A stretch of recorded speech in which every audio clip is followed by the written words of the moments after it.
Hi, good morning, good afternoon, good evening. This is Dr. Shiva from GWFM, founder president of Global Workforce Management. It's really honor and pleasure to host first event of North America chapter, where we have privileged speakers and galaxy of leaders over here today. Trust me, today is going to be a great learning and going to have a great takeaway message, and we're going to engage in a lot of questions and answers as well. Welcome all of you to be part of first event of the North America chapter. This is the agenda that we have. We're going to have 2 hours of conversation with multiple speakers, and we have one keynote, and then we have a tech show, then a round table, and then we're going to have post the round table, we're going to have the Q&A, then one more tech show, and finally we're going to conclude. And if you have any questions, please type here, and probably our speakers will notify that, and I will be able to answer you then and there, or probably during the session. And if you have any if you want to talk to the panelists, you can raise your hand. There's a hand button. You can raise your hand. I'll be able to unmute you so that we'll have your questions answered, and you'll be able to talk yourself to any particular panelists or to the speakers.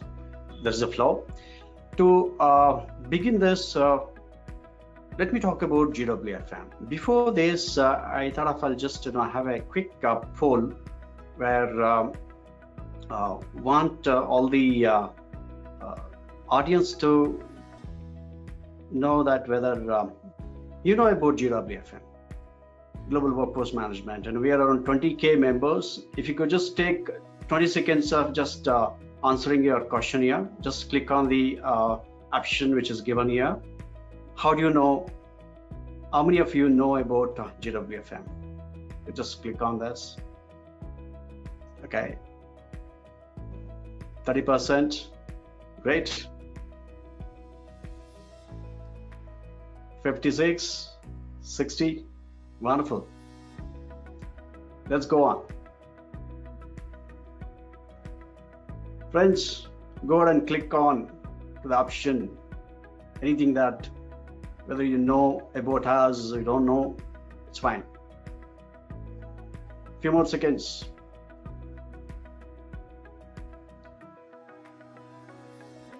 67%. Okay, 70% participated.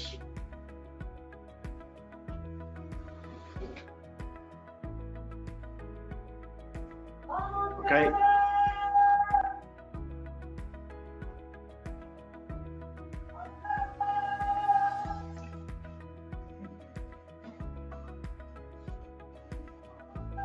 %. Okay, I'm going to close this now.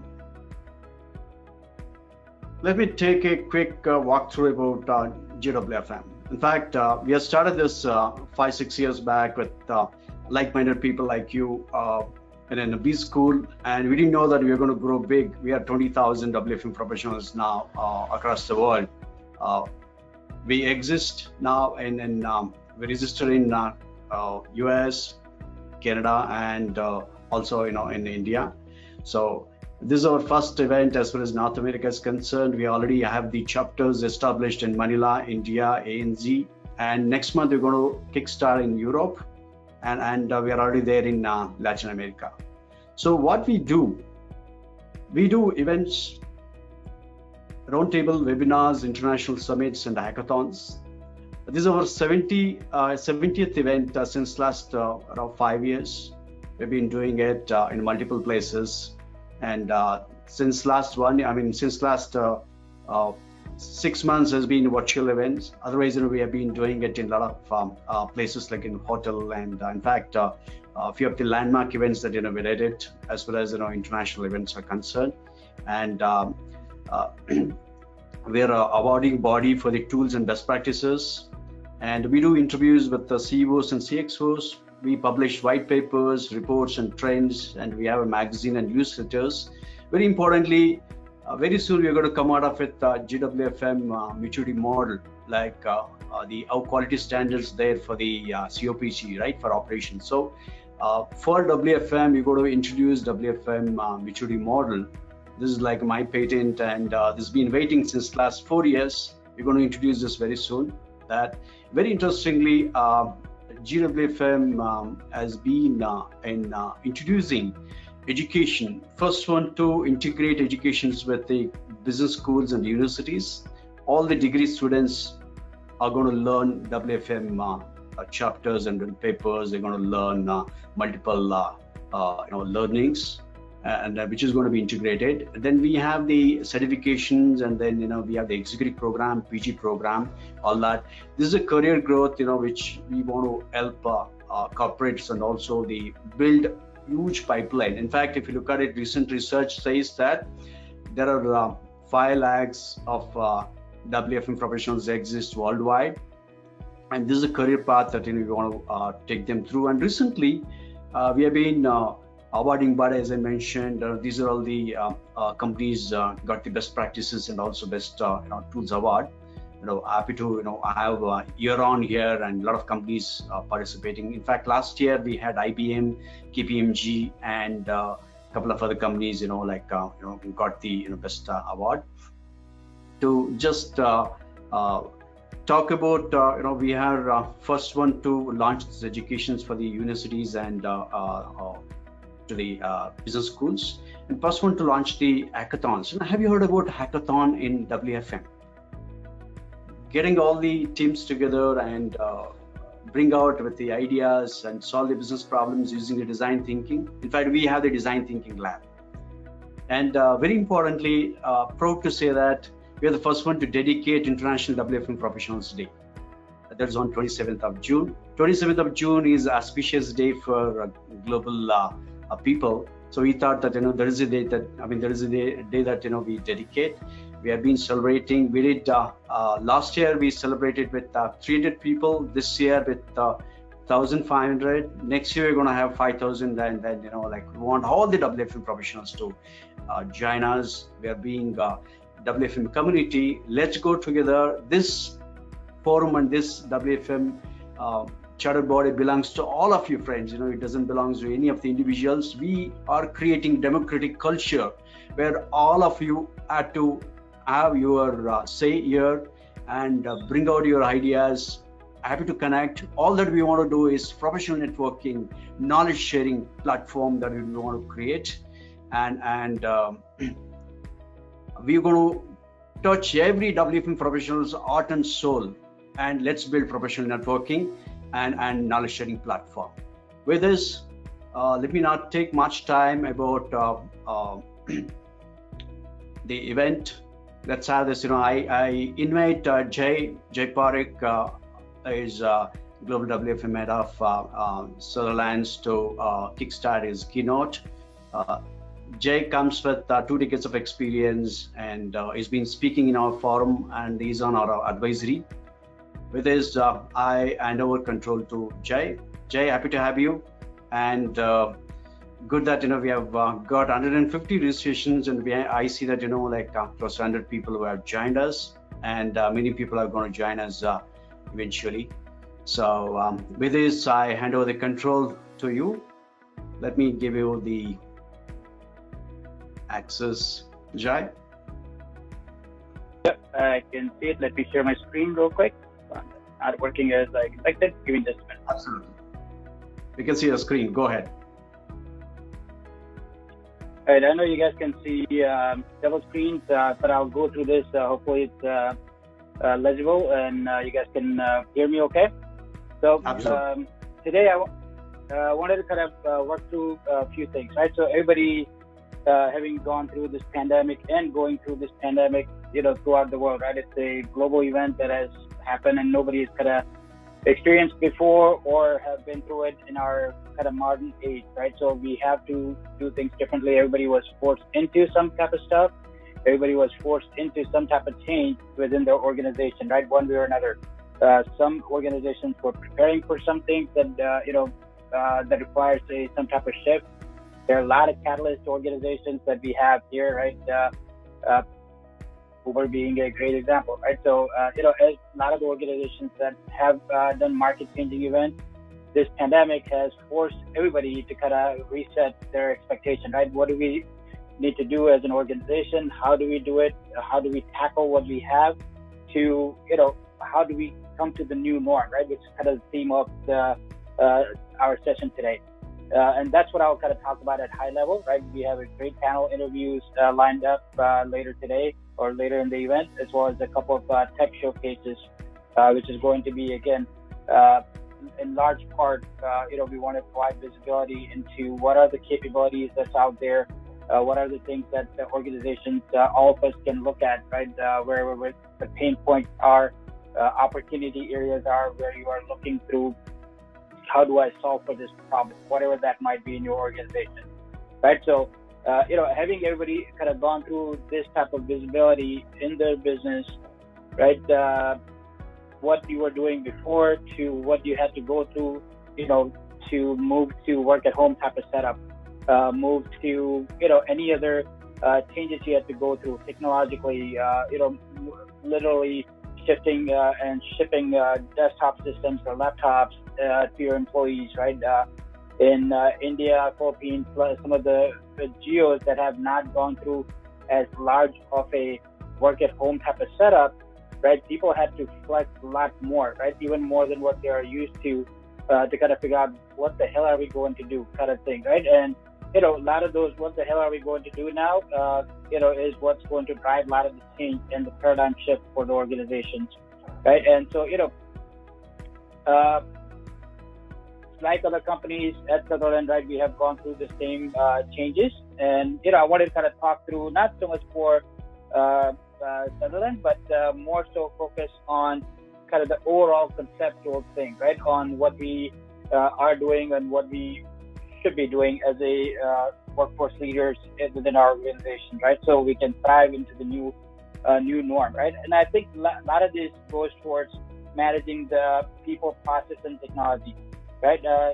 Normally we have looked at, people will use the right processes and have the technology kind of enabled, right? So a lot of those things are moving around, a lot of those things are shifting where, we want to make sure that we have the right digital transformation, right technology and tools that allow us to have the right processes that can be driven efficiently, that enables our people to go through the right support structure for our organization, right? And in some cases, hopefully not as a norm, but in some cases or in many cases, you have to build a push, right? So that's why I've got that little guy trying to push that transformation, right? So the push is required for engine to work, right? In order to build a pull. Once you have a push and pull system in place, that's going to help drive a lot of the benefits that organization is looking for throughout the globe now.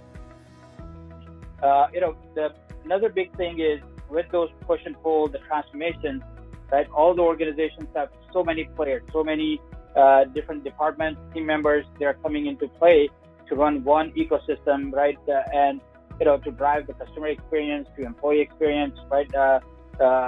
From retention to, managing the balance between the cost and operations to value benefit, right? Driving productivity, revenue growth, right? Any number of those things, right? But all those departments in some cases work in silos. Some cases traditionally we're used to running with 2 or 3 departments working together on one thing, right? Now in the new norm, it's going to require everybody to kind of work together, come together to solve large business problems, right? In order to be relevant in the market, right? If we are not able to provide and hold our end of the deal as a workforce leaders for our organization, that's going to create a big fault line, right? And that is super critical. So I wanted to kind of make sure and call out that is a big component for our organization, and I'm sure it is for a lot of other organizations, and continues to be as part of the shift that we are doing to the new norm. Another thing, especially, it's a little different between how it works in a captive environment to how it works in an outsourced services, right? We are supporting an outsourced services, so the forecasting, the way it works, the demand management, it works, right? A lot of those things are very common, as to how it works across the board in the industry, but there are a lot of nuances or uniqueness to it, right? So that requires, how do we chase the right margins to, while not losing the most critical side of taking care of our employees and our customers, right? Having a right control over just-in-time hiring, right? The right resource management to make sure that we have optimal operational management. Also identifying risks and taking preemptive actions, right? Or setting up early warning systems that allows you to do actionable insights to drive a proactive, corrective action towards potential problems that's just starting to bubble up, right? Instead of having to react to something that goes horribly wrong for a number of reasons that can happen, right? And there are a lot of new norms that all the companies are going through, right? So from our customer base, right? So the forecasting, the demand management, all that becomes very, very critical to get a right visibility too. And it's a learning process, right? The pandemic, as a lot of our panelists will talk about, there are a lot of new norms that don't have any enough history, right? How do you plan for majority of the workforce working from home now that used to travel? So how do the airline industry or transportation industry respond to what is the new forecast? How do we kind of tackle that? So, a lot of those exciting discussions that we will have, and a lot of those things are coming into play of what we are doing as a business. Recruiting, right? Recruiting and agent empowerment, that's coming into play, right? The recruiting is what is our new norm of an employee, right? You might have a single parent, you have virtual education that's happening through e-learning, where you have to be there to support your kids, your teacher's appointment, parent-teacher conferences. All that is happening as a very different norm than what one may used to be, when you used to go to work, right? And it sounds very odd saying that when we used to go to work, right? Used to go to work at a brick and mortar facility. Now that's not the case for a lot of people, right? And that is changing over time and is going to continue to become part of our norm, right? As on the flip side, a lot of the organizations are also realizing that, hey, if I had 100 facilities, do I really need to have 100 facilities, or can I make do with 50 and invest that money into what can I do better for my customers and my employees, right? So a lot of those discussions are happening to drive use of the AI, use of machine learning, right? How do we use all of those things to drive what is the new norm of our employee, right? It's going to become, it's going to shift your part-time, full-time mix. It's going to change how do you do dynamic scheduling, right? How do you use for gig economy? How do you cater to millennials and Gen Z, right? All those things have to be taken in consideration as you are going through your individual transformations across the globe, right? So where agent empowerment will kind of come into play, right? Using tools like NICE WFM, Genesis, or Aspect WFM, or When I Work, or AI-driven platforms that our next speaker is going to be talking about. There's a lot of things that are coming into play as part of the toolkit that is going to be critical for our businesses to, get in alignment, go through the transformation, and utilize that to optimal level to get the best out of the business. So I know I went through quite a bit of information. I'll do a quick pause and stop for any questions or call out. And ultimately, wanted to just call out the main thing is paradigm shift is happening.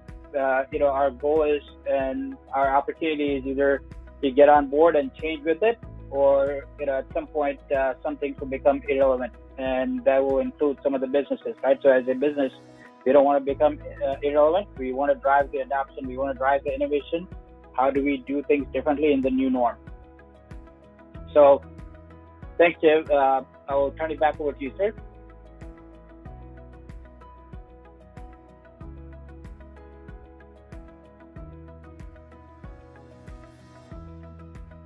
Thanks, Jay, for the insightful presentation. We'll now quickly get into the next one. And you want me to introduce Akshay? Known him for a good while. Yeah. It's perfect. And we can take any questions the last. Let me see if there are any questions. I don't see any questions as of now. I don't see any questions from any audience as of now. Like, and if there are any questions, we can take the questions at the last. And now I invite Tech Partner to take up. Akshay and I have gone back a long time, so I'm looking forward to his presentation and everything that he's accomplished. Thank you. Thank you. Do I have the control to share my screens? Yes. I'm just going to give the control.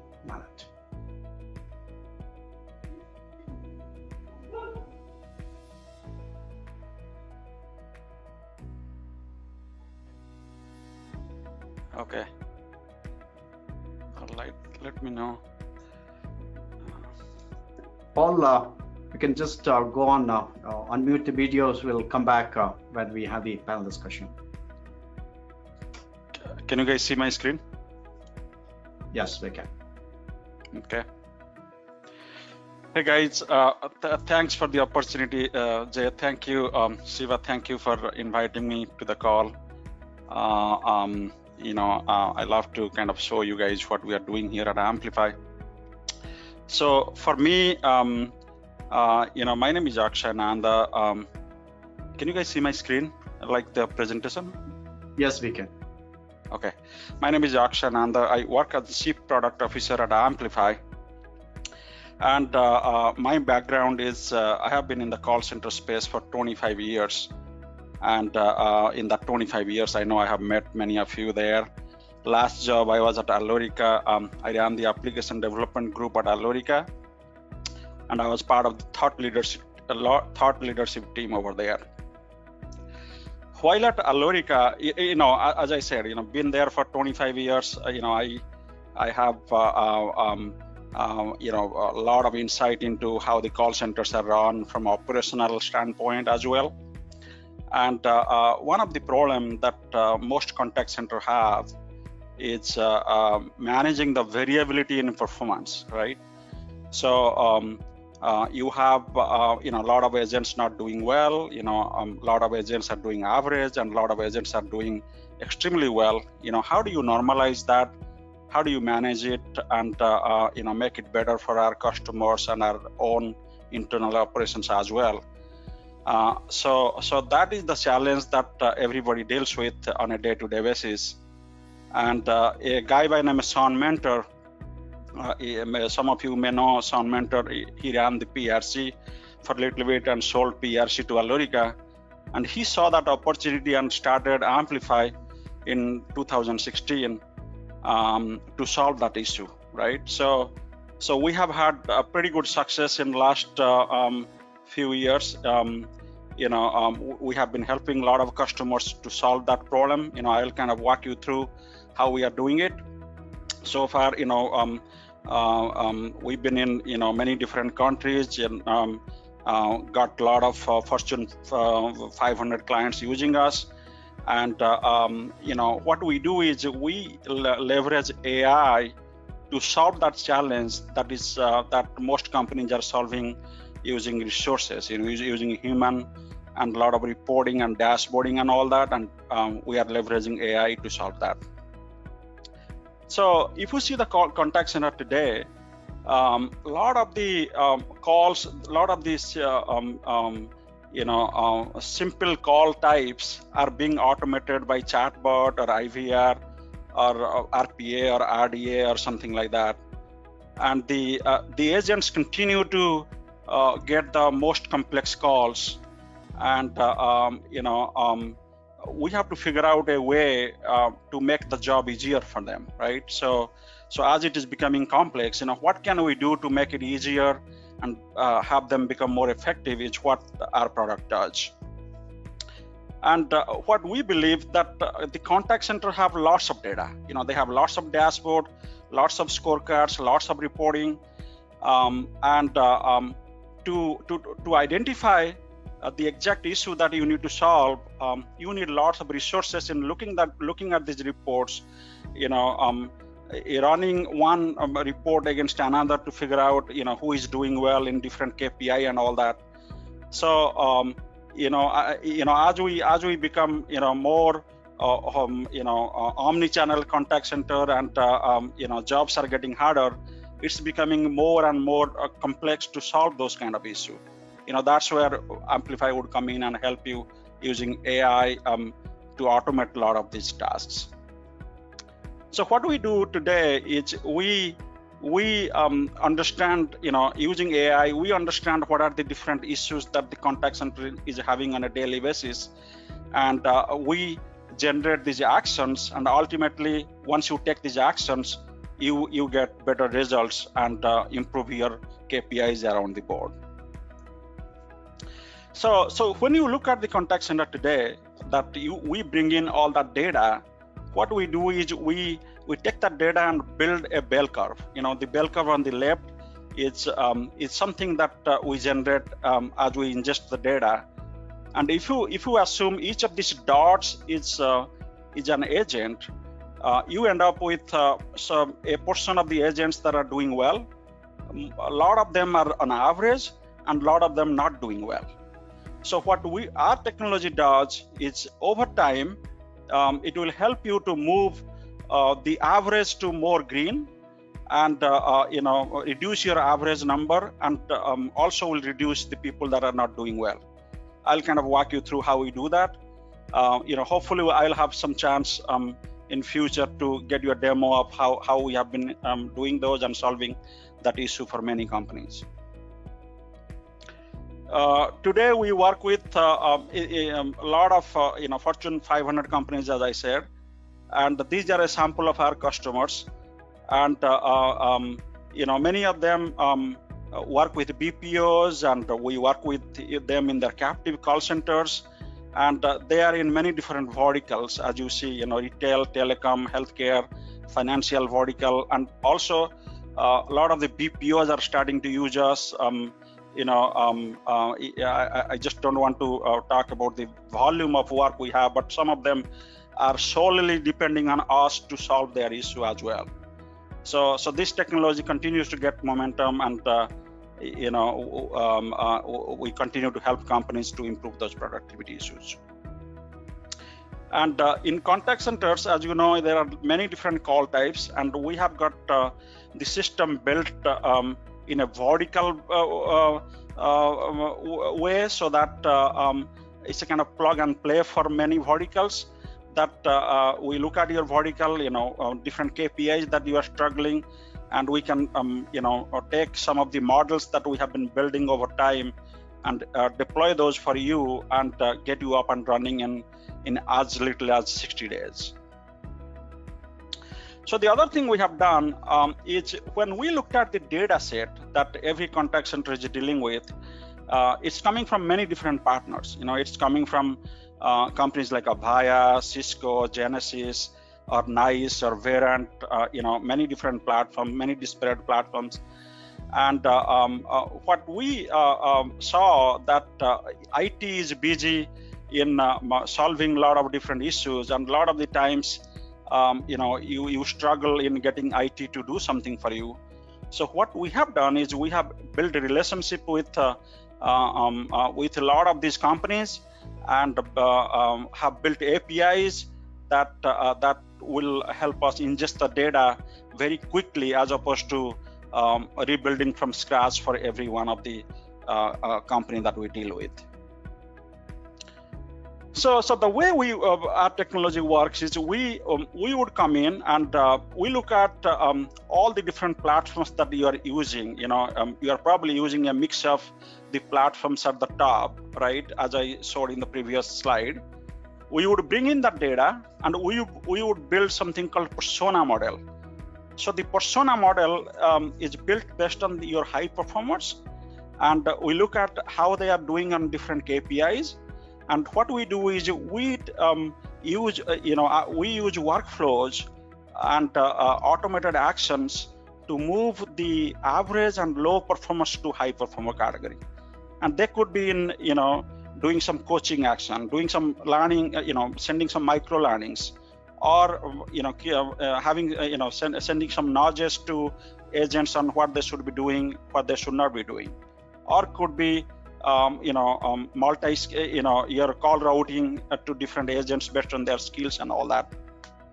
And on the workforce world, we deal with shipped bids. What we have done is as part of this platform, we've been able to build balanced scorecards. So when there are shipped bids, we prioritize who should get those shipped bids and who shouldn't. And also, as you see in the contact center, you have a lot of shrinkage. And anytime the call volume is low, what we do is we send nudges or micro learnings to agents so that they are productive. They are not wasting their time in just waiting for the phone call or anything like that. So we've been able to solve a lot of issues using AI and automated generation of actions and things like that. So the way our model works is we bring in all the data from different sources. We build the persona. Then what we do is we look at different playbooks that fits for different companies. Then based on the playbooks, what we do is we generate the next best action. Let's say somebody is not doing well on AHT, or somebody is not doing well on ACW, after call work, or somebody's is struggling on doing some finishing some transaction on time. So the system automatically determines what those actions are and sends to different layers in taking those actions, and ultimately you improve your performance over time. So when we look at the contact center, customers are obviously the most important people that you want to keep happy, and all the frontline associates deal with the contact with the customer. So what we do is we kind of generate actions for frontline associates to make sure they are improving, and for a frontline associate to do better, we make sure the frontline leader is taking the right actions. So there are effectiveness measurement that we do for the frontline leaders as well, so that we can see which team leads are doing well, which team leads are not doing well, and kind of highlight those to make sure that the leadership team is addressing those issues, not just for associates, addressing those for team leaders and managers as well. So there is action generated at every layer, as you see here. And in last 6 months, after the pandemic, we've been able to gain a lot of momentum around the remote workforce, that model that every company is using. You ultimately need to measure your productivity, look at what the agents are doing at home, how they are performing. Remote engagement is more important than ever. So our platform is helping companies to accomplish those in a very seamless manner, and solving those issues as opposed to agents sitting in brick and mortar.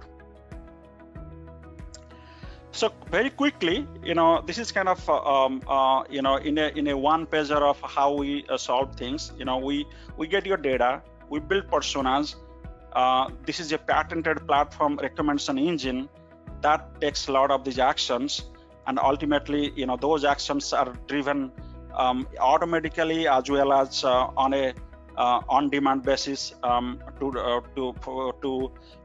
write roles to take those actions. And we have had significant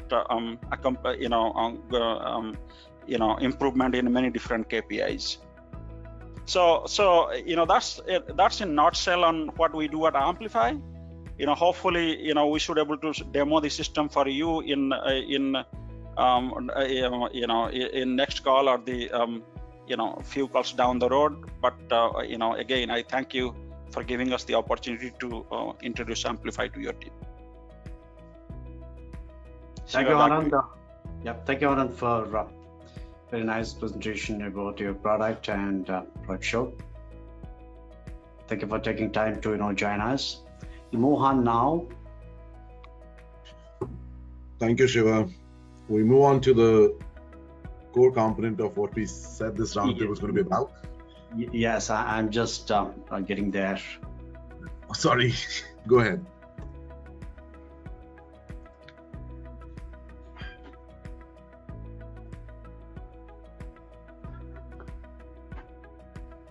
All right. Now, like after first tech show, that we come to the very important aspects of the event is the roundtable.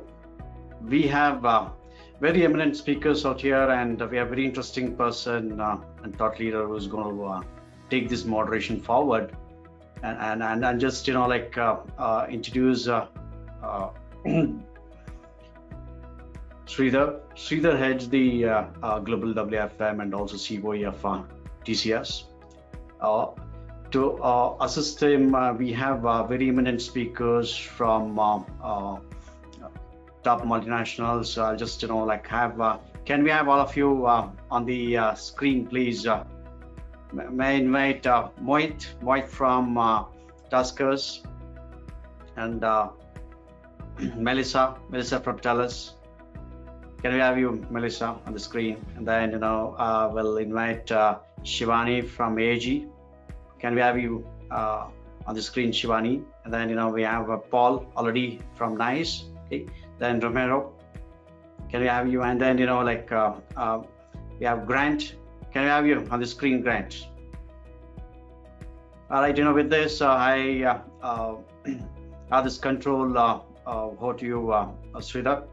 All of us. Thank you. Thank you so much for taking your time out. People are excited to listen to you and your panelists.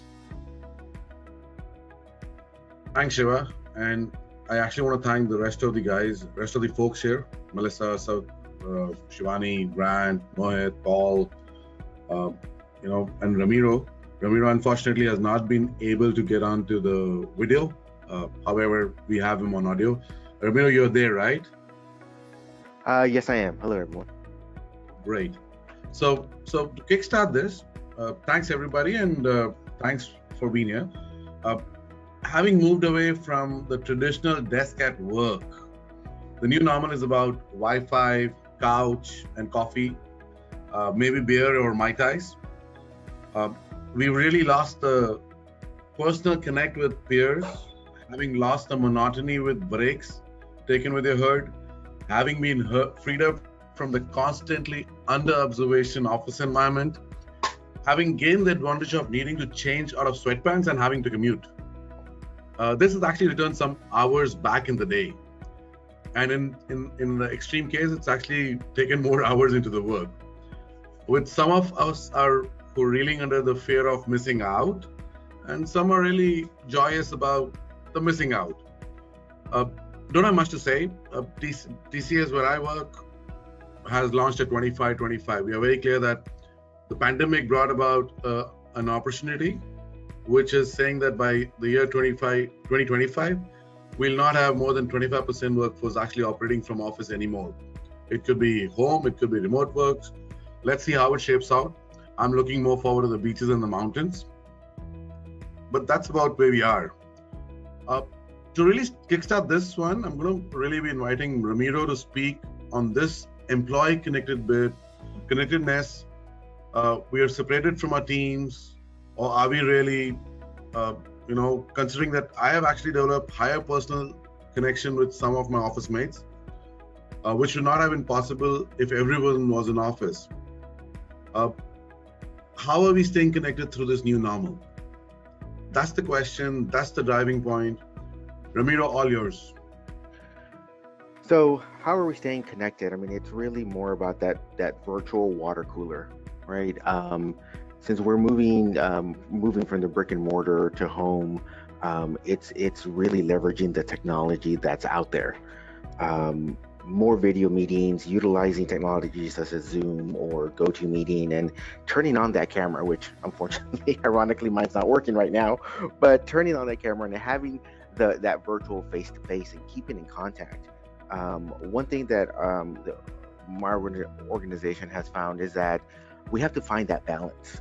Initially, when it was changed to move to a virtual work environment, everyone had this question: is how am I going to stay connected to my team? How am I going to see what they're doing and make sure that they know that I care and that I'm still here as a people manager? And it was over inundated. People were meeting weekly, having video team meetings twice a week, and we figured out that we need to find that balance, right? Trying to find a balance of staying connected and what's too much. So we came up with the term the virtual water cooler, where we have once a week, and it is more voluntary, where we have a virtual meeting via Zoom where everyone can join in and talk, stay connected, aside from things with your teams, right? With your departments and what you were used to about getting up and going to somebody's desk and having that powwow session. Aside from that is staying connected with non-work related stuff. So that's where the virtual water cooler came from. And that's how we stay connected in this organization. And again, finding that balance, because too much, it can be too much. Like you stated, is are we connected? Some people feel like they're missing out, and other people feel that I'm glad I'm missing out, right? It was too much. So it's trying to find that balance. Anyone out there also doing some of these things, the other panelists, in terms of staying connected with virtual meetings? Yeah, I think for our teams, we've always been global, so it was a little more, it was a little easier, right? We've done a lot of virtual meetings. One of the things we found recently for our frontline team members is they're not getting any time alone. Like, they have times where their team leads set up meeting time, but if you think about in a call center environment, they're off, they're in break rooms, they're talking together and they're bonding. So we're looking at ways to even schedule meetings without their leaders to where they can just feel free to bond, game nights and different ways where they can come on and just have that bonding time. But I think the virtual concept and the meetings, we've had cocktail hours and many other things, game nights, to try to let people let their hair down. And this is not about work. When this screen is normally about work, that this is about you just relaxing and enjoying your fellow teammates.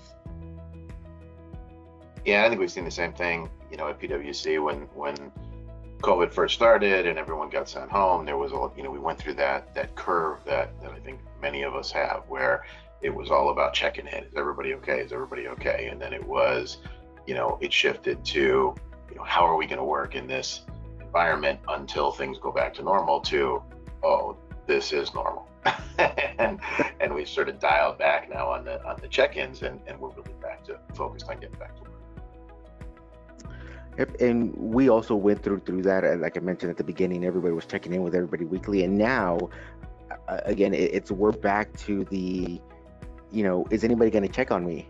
Because you haven't checked in on me this week.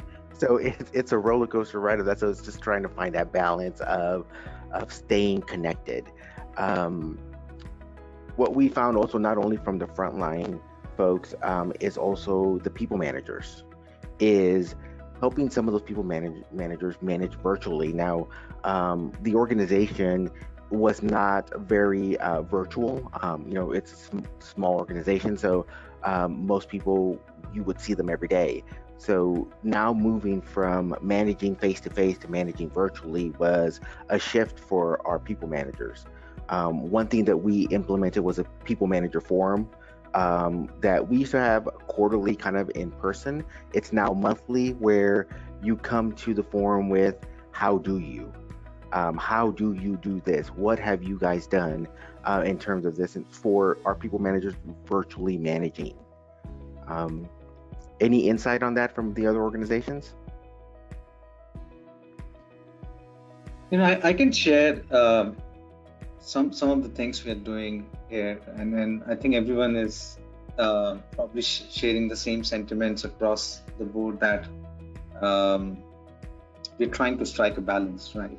Even when we think about engagement activities, one-on-one sessions, rooms where you can just walk in and talk to anyone whenever you are on a break or something, we felt that it's becoming a lot of screen time. And then when we discussed this with our frontline leaders, it seemed that they are spending way too much time on the screen for any of these activities. So recently we came up with an approach where we launched no meetings Fridays. So no pre-scheduled meetings can be scheduled on a Friday, right? Fridays are absolutely for your own work, whatever you want to do. If you want to catch up with a colleague for an impromptu discussion, it's up to you, but there will not be any pre-scheduled meetings. So just to cut down on screen time.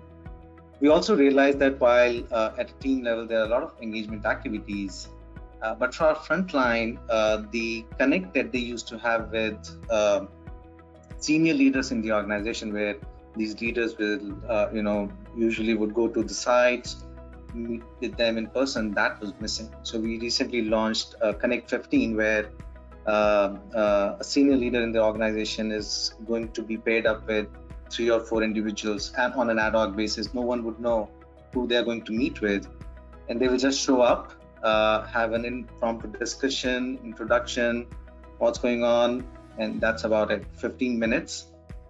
So we are trying to come up with some of these things to strike balance at the same time,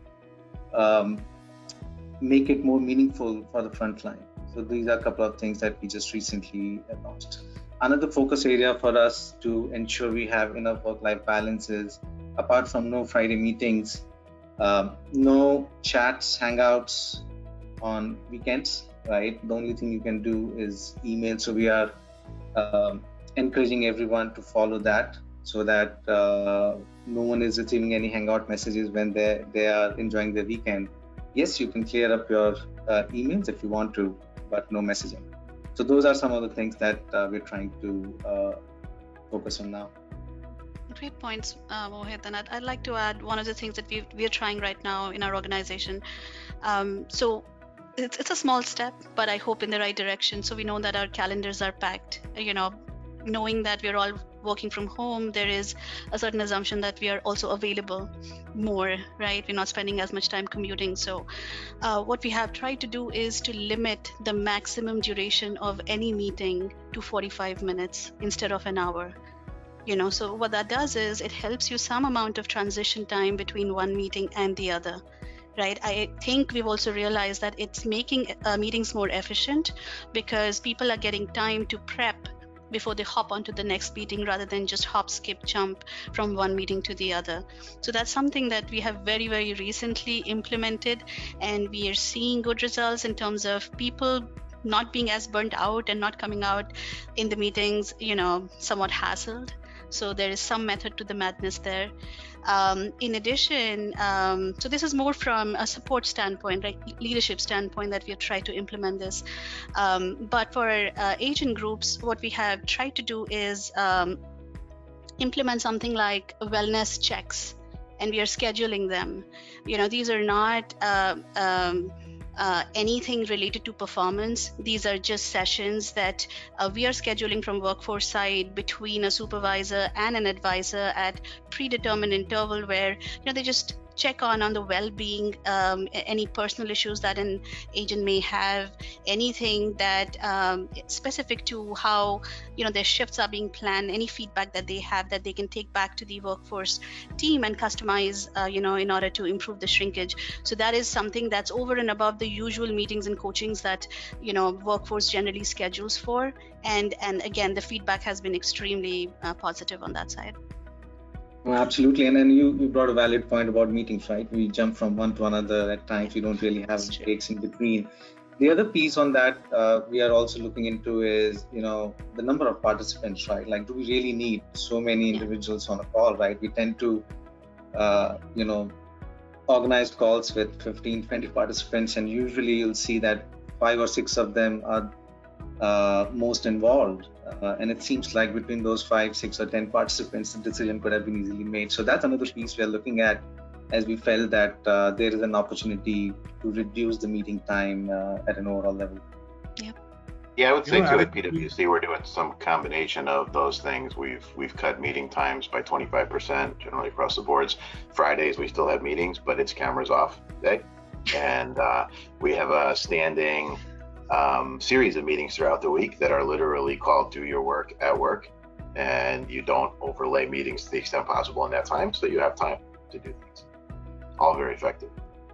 You know, something that we've been trying to drive, it's not done fully yet, but it's getting there, is, you know, getting the meetings down to a 15-minute meeting. Most stuff gets done in the first 10 minutes, right? Yes, and it's getting more effective because we're able to pull more actual work back to people, whether it's leadership, whether it's team leaders, whether it's managers, and so on and so forth. We've been pushing Agile. It's a fancy term to use, but actually it really works. It's a sprint that you take for this 15 minutes. It's a stand-up. You do that stand-up, you run through it. In some places it's succeeded, some places it's failed miserably, but eventually I think that's something that's going to happen as we work from home, because you can't be sitting in meetings for long is something that we realized. You need to focus. You don't want your day extended. Everybody's extended days. I mean, it is sad to say, but I've seen pretty much except the agent population, the frontline blue collar to the pink collar workforce, everybody's doing 14-hour days, and which is sad. And it took about 2 months before we realized that we need to bring this down. We need to cut this time. And the target is 15 minutes max. Let's see where it goes. And this is that I wanted to share because Shivani mentioned 45 minutes. I said, I don't want that 45-minute man. It kills a lot of time. I mean, nothing wrong with that. It's fine. It works for you. It works for you. But we really are trying to drive the 15-minute slot.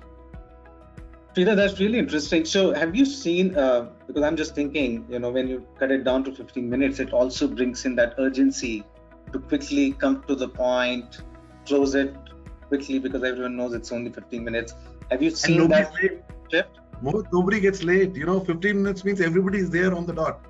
1 hour meeting, 45, somebody is coming in 2 minutes late, 5 minutes late. You know, that's the other interesting thing that was happening. We're wasting 10 minutes in getting people together. Here, people know that if they're not on time, they're going to miss it. Sorry, go ahead.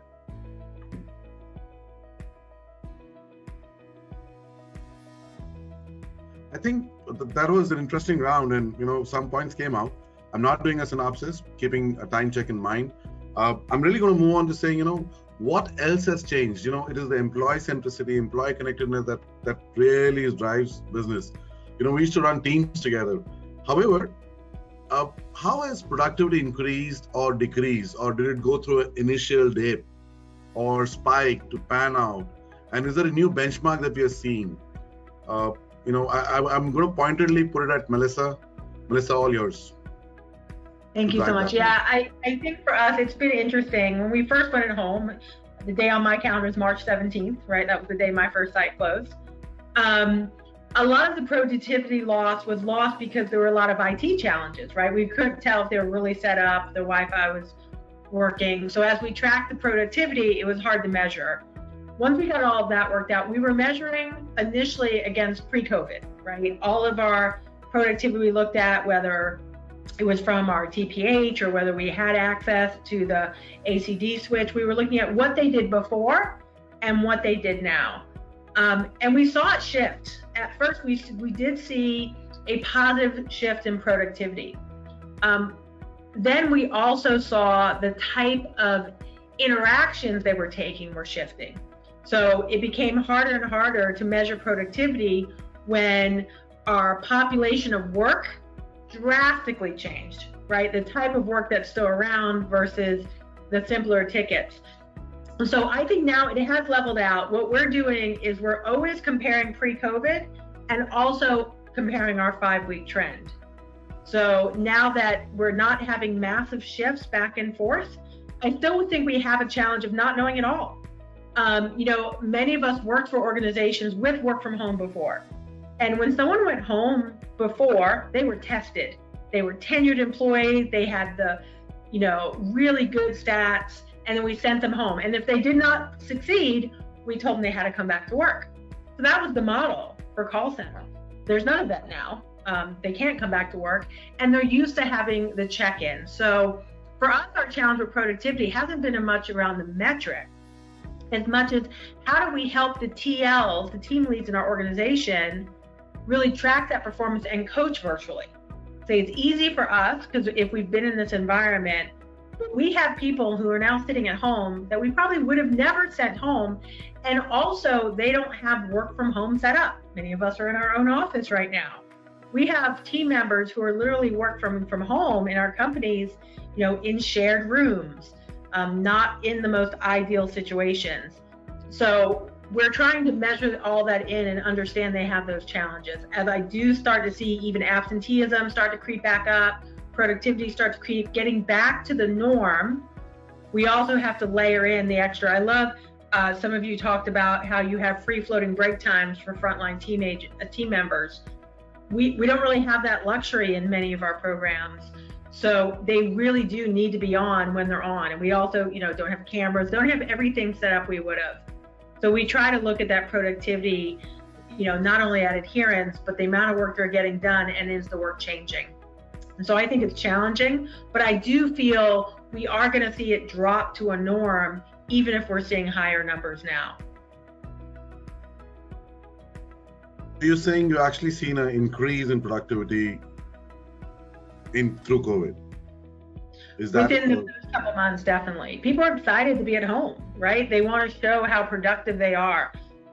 So we did see that spike at first, and some people are still doing better than COVID. I still think we're marginally better, but it is starting to level out. Like I said, I think there's, even when it comes to adherence work, that people are going to adhere to schedules so much more at home because it's easier. But distractions are distractions anywhere, right? You can only spend so much time in that 95% production mode where that just kind of breaks down. So the challenge is really being able to coach that behavior through reporting when they were used to being coached by the team lead, right? If they weren't there and they weren't actively working, there was someone within their area that would see that. But I think that's the biggest challenge. How do you coach effectively after the fact when during is just not possible? You figure if a team leader is 10 to 15 to 20 agents that they're monitoring, they're not going to be able to keep that active eye on their workload real time.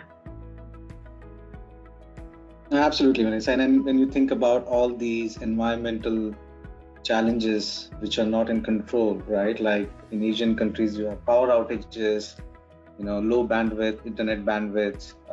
I think across the board, you now have kids doing virtual classes. They need help from their parents. Technical issues. The front line, when they are in office, you have your team leader, as you pointed out, right, within reach to get immediate help. That's not there anymore. You have to wait for them to come online and help you out. Not having centralized cooling or heating at home or a dedicated workspace. So there are so many of these constraints that our front lines are today dealing with. And when we think about productivity, you're absolutely right. I think we need to consider all these factors which impacting them to be successful. Yeah, and I think we weren't prepared. I mean, I think of all of us back in February, we had said, hey, guess what? 95% of your staff around the world will be working from home in a few months. We would have laughed a lot, right? So this would have been a multi-year project to get us to the part that we are right now. So I think everyone's adapted very well. It's learning how to coach that way. And I think from a frontline team member point of view, really getting and asking, and that's what we're trying to do, right? Asking what they want to hear, what they want, kind of flexibility, like split schedules, all sorts of things that we can offer now on demand, even on demand breaks, if able.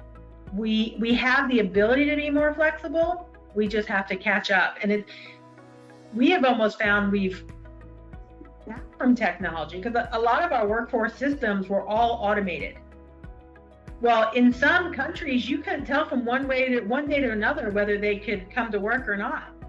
And we literally had to have, all right, who can never come to work, please do. So it's much more adaptive, but it's for them too. They have to adapt every day to how that flow is changing. And so I think for productivity, that's been our biggest challenge. And what does good look like? And measuring against that. So IT infra was the primary challenge that we had to meet productivity, which has sorted out to a large extent, I believe. And otherwise, we're coming back to normalcy is the way we are looking at it.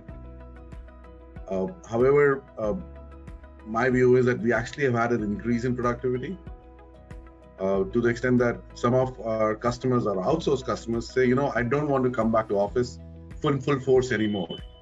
Can we keep 40% of the workforce back home with flexible shifts, flexible breaks, and stuff like that?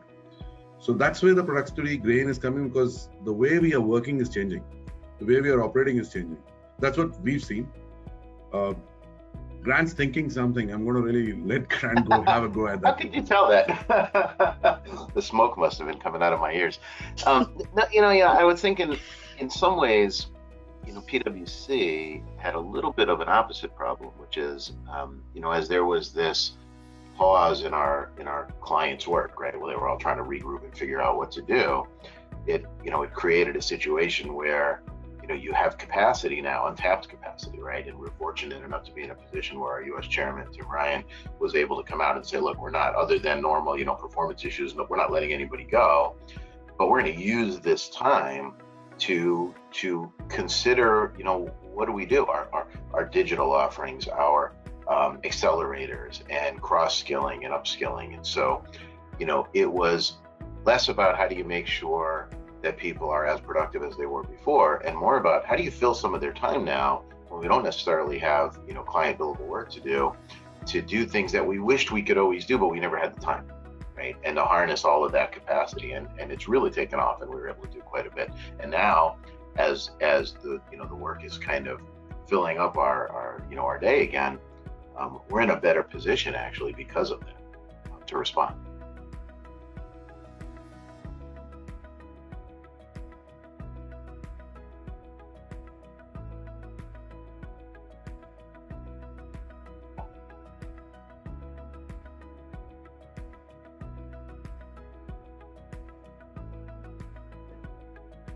Is it just me, or? No, you were kind of frozen there. So. I cannot hear anything. I know we were also still in anticipation. Wait, is it me? Either if that's your way to secretly pass on some cues to us. No, so that really was the point that, it was muted and it didn't unmute even though I unmuted it. So moving, Shivani and Paul, I want to say, can I move on to the next point, unless until you have something to add on here?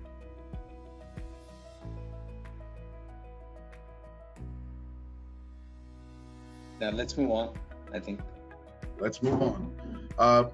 Moving on, this is more to do with, we've heard of this term called experience level assurance, XLA. We've gone out and started signing businesses on that experience level. It was very customer focused. Interesting point is that it was something that we're moving to pre-COVID. We're maintaining it through COVID, are looking to get to that level post-COVID. And we also realize that this cannot be attained without employee experience level assurance, which is employee delight and connectedness, where traditional motivational techniques have all gone out the window. You just can't do a roadshow or a champion challenger at the moment. And, with stuff like schedules without any break planning, in some cases, possible, not possible. There are multiple, and people are opting to work multiple short spans through the day. Stuff like that's coming in. I want to invite Mohit to share insights, and he's from TaskUs, who have a beautiful Cyrus model. I have a lot of respect for the ethos of harnessing maximum potential of employees, because they moved away from the 9-to-5 routine way back. Mohit, all yours.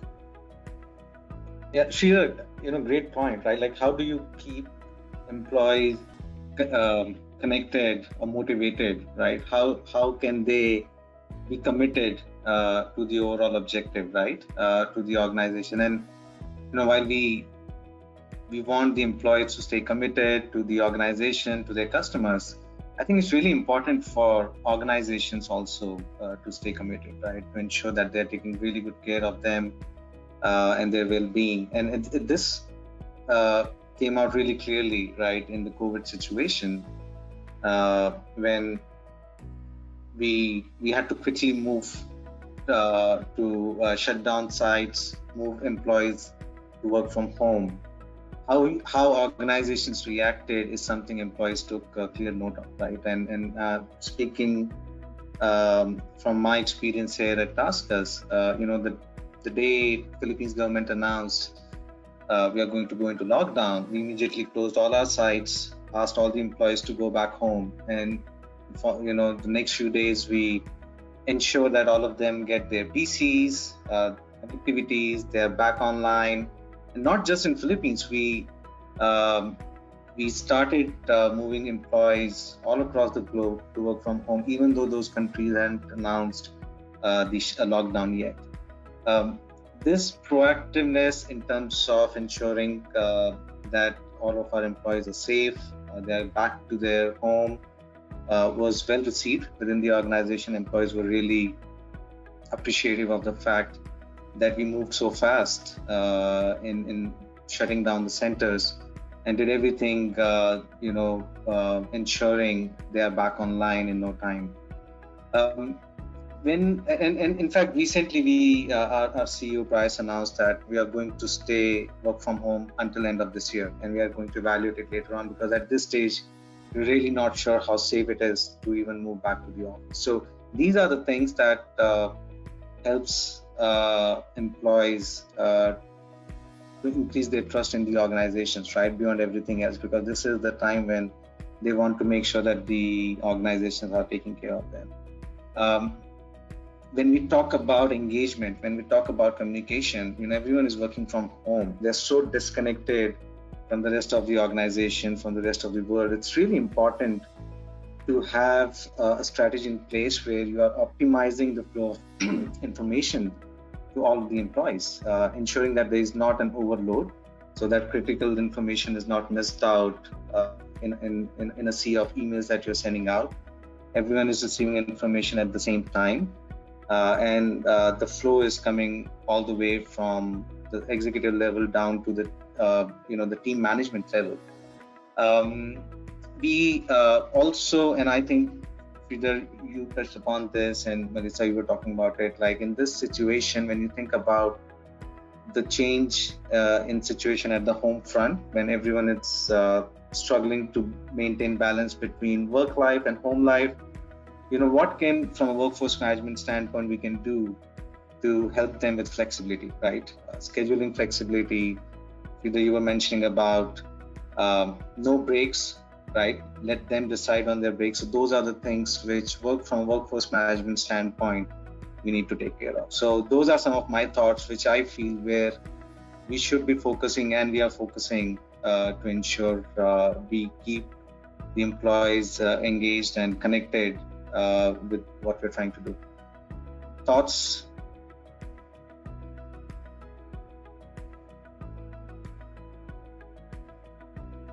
Yeah, we're seeing that everywhere. We're actually seeing a lot of what you've talked about all over the world, and that's one of the topics I think that was going to come up a little bit later for us as well. The idea of schedule flexibility is actually critical to keeping the employees motivated, because there's a lot of different needs that they have, including taking care of children who they may need to be homeschooling now. And to be able to do split shifts and other types of work schedules that are not really traditional. And so we've seen all sorts of different permutations about that.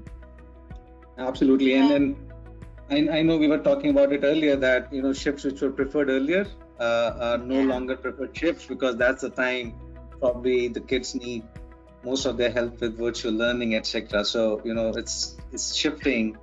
The preference is shifting, and we need to keep up with those changes, right? Yeah, and I think there is also an increased need now more than ever to really update our databases. We used to maintaining certain data fields for each of our employee, but I think we have to expand that a little bit to include the factors that are now starting to impact our employees. So what is their family situation, and which shifts are generally preferred by them. A lot of organizations find it difficult to keep up with preference-based scheduling because it is very custom, right? But I think now is the time to kind of match what our employee availability is, what are their challenges, and try to kind of strike a balance with what the business needs are. So there is definitely a need for us to expand or get to know our people more now. And I think that's the paradigm shift, right? This change from behaviors and activities that a year ago would have been considered unprofessional that are now embraced, right? Seeing somebody in a meeting with their son or daughter on their lap, right? Or the dog's barking, whatever. And nobody cares, right? I can tell you this is probably the nicest shirt I've put on in 2 weeks. And no one cares, right? Because it's more about, is everybody able to be productive than, your dog's barking. Who cares, right? We all have dogs and cats and children. Responsibilities. It's a good shift. Yeah, I think it probably is I've been dressed after a long time, in proper professional, so yeah, I get your point. Yep. Something.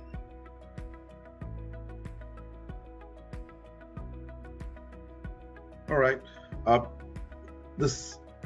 It seems adjusting the employees has become prime, and that's coming out. At the same time, it has proved to be an advantage. We've seen an advantage in doing that to the extent that, actually it's the employee who's really running the business when it comes to the delivery fulfillment business or the contact center business primarily. Anyways, moving on to something that's the sweetest spot for me and I'm really close to, and which is what I believe is the game changer, is technologies. There's been a reset in a lot of technologies. A lot of things which were good to have, like desktop and process analytics, text analytics, sentiment analytics, has become a need to have today. For both employee and customer becoming prime in this scenario. I'm going to really push it towards Paul saying, what have been the trends on the use of AI and machine learning to aid WFM teams in the forecasting and scheduling process? What chance or changes has NICE seen in the market regarding how companies are adjusting to the scheduling paradigms as a result of COVID-19? What are some of the automations that can be leveraged to maintain, that service level, that experience? All yours. And I'm great. Looking forward to hearing this. Thank you very much. There's lots to unpack here. This concept of AI is much more than just the Terminators coming over to take over the world, right?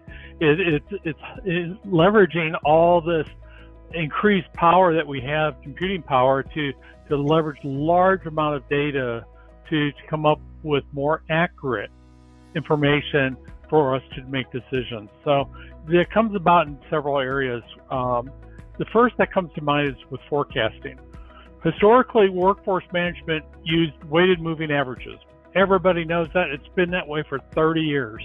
And it works really good in environments where you've got very predictable seasonal trends that are very, very, bell-shaped curve type of things, and it works out great. The problem is the real world doesn't work that way. There's changes that have to take place, and there's a need. Excuse me, you spoke about cats. This cat just jumped up on my table.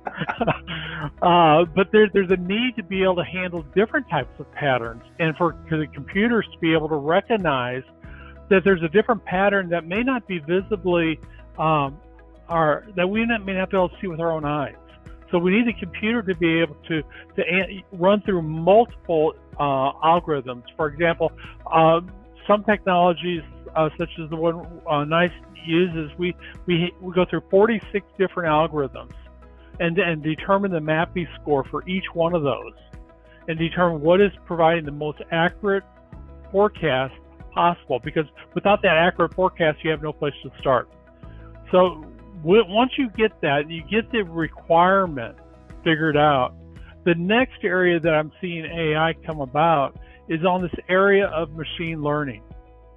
And that comes into play with the hiring as well as on the scheduling side. So typically when we do our long-term plans, and which are kind of a havoc, maybe a side note there is, with COVID-19, immediately what happened is everybody said, all these demand curves are all over the place. And so what I'm going to do is I'm going to take my historical information coming from the ACD, and I'm going to throw those into separate folders so it doesn't disrupt my historical patterns that I had for years. And so what we're seeing now in the last month or two in talking with customers all around the world, I'm seeing that demand curves are normalizing. They're starting to come back to normal the way they used to be. And so people are actually starting to see that. I've seen that in probably about 70 or 80% of the call centers that I talk to, that they're able to start leveraging some of that historical pattern and making adjustments as needed to deal with the outliers, et cetera. But once you have that requirement, now you need to figure out hiring. Now, historically, attrition's been a terrible problem in contact centers, and everybody thought, well, with COVID, nobody's going to have to deal with attrition anymore. Everybody's going to be scared that, they're going to be laid off, so they're going to hunker down and they're going to accept it. Well, as this has gone on, not just 2 weeks, but now it's on for months and months and months, the attrition problem still is going to exist. That's just kind of a reality of our industry. It may change, it may go up or may go down in different industries, but attrition is still a fact of life. And so we're still needing to figure out how do we do this hiring. So there are hiring technologies available that leverage AI and do virtual learning so that they can do interviewing 24 hours a day, 7 days a week. They can measure the emotional affect and responses, how much energy they're putting into the responses. It goes way beyond just do they speak with proper English and do they know the technical answers. And so at the end of the day, that hiring solution can give you a thumbs up, a thumbs down, or we're not quite sure. And so that would mean you probably need to do a little bit more research. But that can drastically speed up, not only speed up your hiring process, but get you better hires that won't churn as often, because you can quiz and test for things like, are they a good cultural fit for my organization, for the way that we do things, so that they're not going to churn 5 weeks into training and you've lost all that productivity. So that huge cost of hiring and churn that you experience, you can mitigate somewhat by better hiring mechanisms. Now, the third part is around scheduling. Most of us are using skills-based routing, and it's been all over the place. But since the advent of omnichannel, where we're now not looking only at skills around products and language, we're also looking at things like how well do you handle different media, chats, SMS, Twitter, whatever other kinds of social media you might want to do. How do you handle all those? And what kind of skills? And so we need the ability to model that when we're building our schedules to make sure that we're staffed with the right skilled agents. So historically, what happens is people build their schedules using Erlang C. And I bet there's a whole lot of people on the phone that could probably rattle off the Erlang C formula right off the top of their head. It's really almost sad, but that's kind of the world that we're in. I know people that have that coffee cup that have the Erlang C formula engraved on it so that they can keep that on the forefront. And Erlang C was great when it was created 100 years ago to handle patch boards. But there's lots of things it doesn't consider. It doesn't consider abandons. It doesn't consider skills. It doesn't include for multi-skill efficiencies. What happens when you have agents that can handle 5 or 6 different skills? Traditionally, the way workforce management solutions have dealt with that is they'll say, okay, skill A gets 25%, skill 2 gets 25%, and skill 3 gets 50%, or whatever the numbers happen to be. The problem is you're solving for one parameter at a time. And to solve for all of those results in overstaffing. And everybody understands this. Most WFM people I know understand that, so they have to make adjustments manually. They take the solution, the results that come out of a solution, and then they start tweaking them because they said, the worst thing we can do in a call center is overstaff, right? We get our hands slapped pretty hard for overstaffing. So what we've done is we've brought machine learning into it to actually go through a closed loop event simulation model that considers the exact routing rules, the exact skills, the exact skill levels of every agent to calculate what is the real multi-skill efficiency for this interval, for the next interval, for the next interval, and do that over and over again until we've come up with what is the best schedule possible so that you're not overstaffing. and that you're getting the right skilled agents to be able to handle the calls. So that's a machine learning type of thing. So we're seeing technology coming in and solving a lot of problems from inaccuracy and not overstaffing and getting a more efficient schedule come to play. And I think you were also asking about things like the scheduling and automation aspects as well. So real quickly, we had an opportunity a couple weeks ago to visit with about 3,000 WFM customers at our user conference virtually. And overwhelmingly, what I hear back from people is the schedule paradigms have changed. Things like shift fittings that were done annually are being done quarterly. And that's somewhat being driven because many school districts, my wife's a school teacher, and her school district, what they've done is they offer their parents every quarter, they give the parents a choice. Do you want your kid at home or do you want your kid at school? Well, that creates a huge paradigm at home. If the kid's at home, now we need to start working about how do I help with homework and how do I make sure they're on and handle that. So that the workers need the ability to change those shifts, and so they do shift fitting quarterly in some cases. Or they're changing their availability parameters. And so, and you see my cat in the background, I apologize, but so the availability, the way that we handle it, is actually a constraint to the schedule. It's not optional. So if somebody puts in an availability pattern, they're guaranteed they are not going to work those hours. Now, the way we handle it is they have to meet a certain number of points to make sure the business meets their objective to have coverage when they need coverage. So if they work a certain slot, they get a certain number of points. And so they need to hit a certain total, and that can change by group. So it's not only that, but then also including the preferences as the optional parameter. We're seeing all these work together. We're seeing a dramatic increase in how daily rules and weekly rules are applied. And so the flexibility, a great example of that would be what happens when we start taking people back to the office. And you have to start by saying you can only bring 25% of your office employees back to the office. How do you schedule in that environment? How do you know what 25% are actually going to go to the office versus working at home, the other 75%? And then when that changes to 50% and then 70%, well, there's ways you can do work rules and your daily rules and your weekly rules to accommodate that. It takes a little bit of work to make that happen, but it certainly can happen. And so having the flexibility is critical to be able to adapt to these changing environments.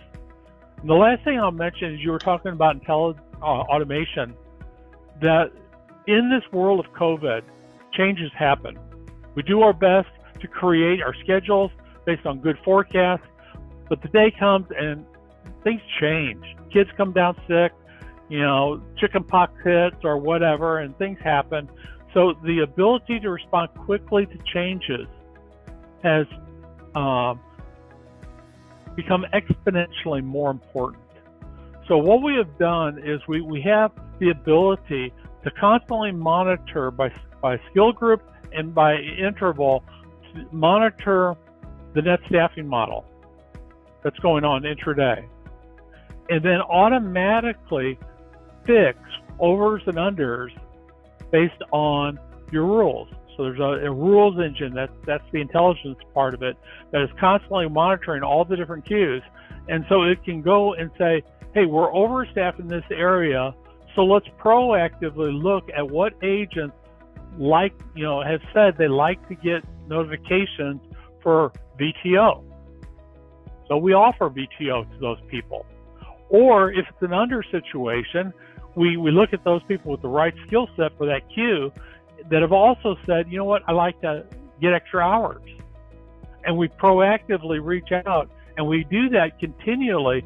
So that variance of 10 to 15% that typically exists in call centers of your net staffing goals, we lower that down to as tight as you want, because we can constantly be doing that. And that means your supervisors are no longer having to pick up the phone and start calling people to go home or to come in.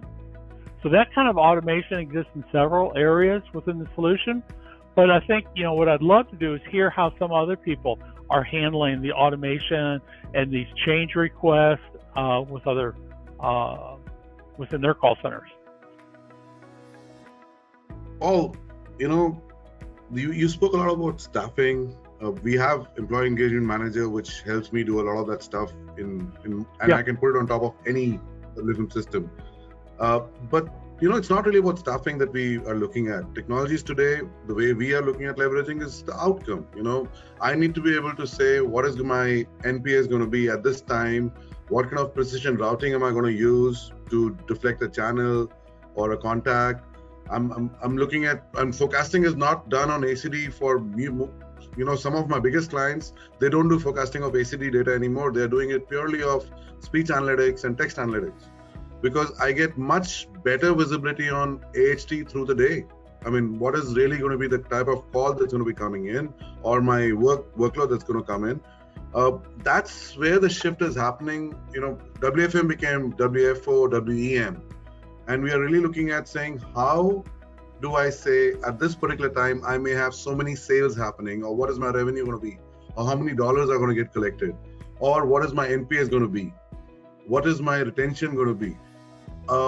When I look at a simulation engine, it doesn't happen just at the doing a weighted average or using a box in Jenkins and trying to see what is the best fit.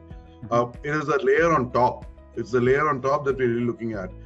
In some scenarios, we've had to build out DDS models. A couple of businesses where we really had to say, they didn't care whether I'm staffed or not staffed. They were only saying, what is the wallet share I can get from the customer?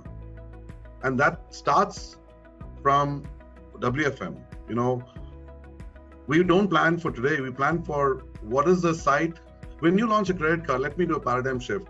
When a credit card or a bank card is launched, or anything is launched in terms of a credit, you plan for what's going to be my center size 5 years down, 15 years down, 10 years down the road, depending on the delinquency that I'm predicting, basis the portfolio that I sold it, or the prime or the subprime market that I marketed it in. Some aspects are there in NICE. We end up using, it's a plethora of all tools can be adapted.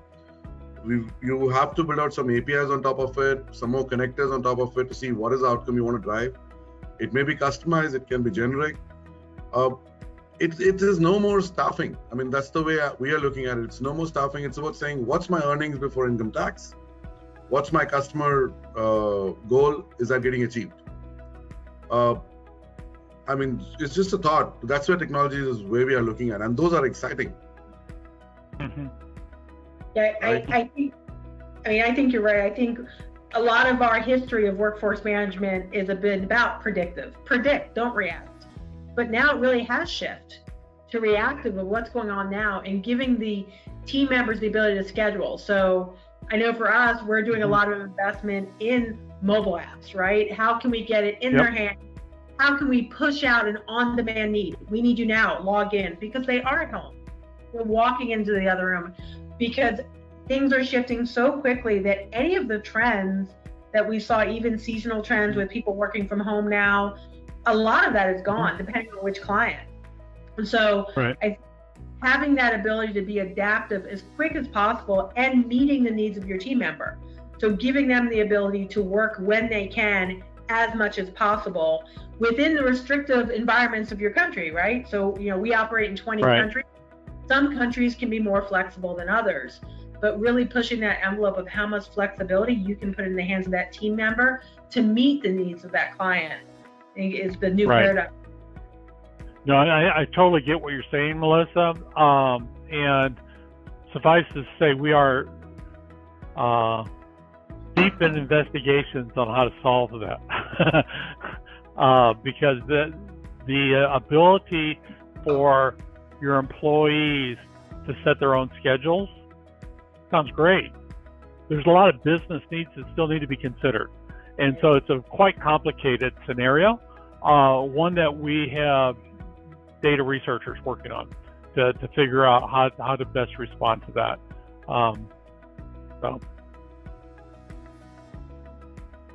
Yeah, and it's kind of like that flexibility base that you do, right? Yeah, you set exactly. That for core, perhaps you lock schedule a certain amount of hours and you're flexible for the rest.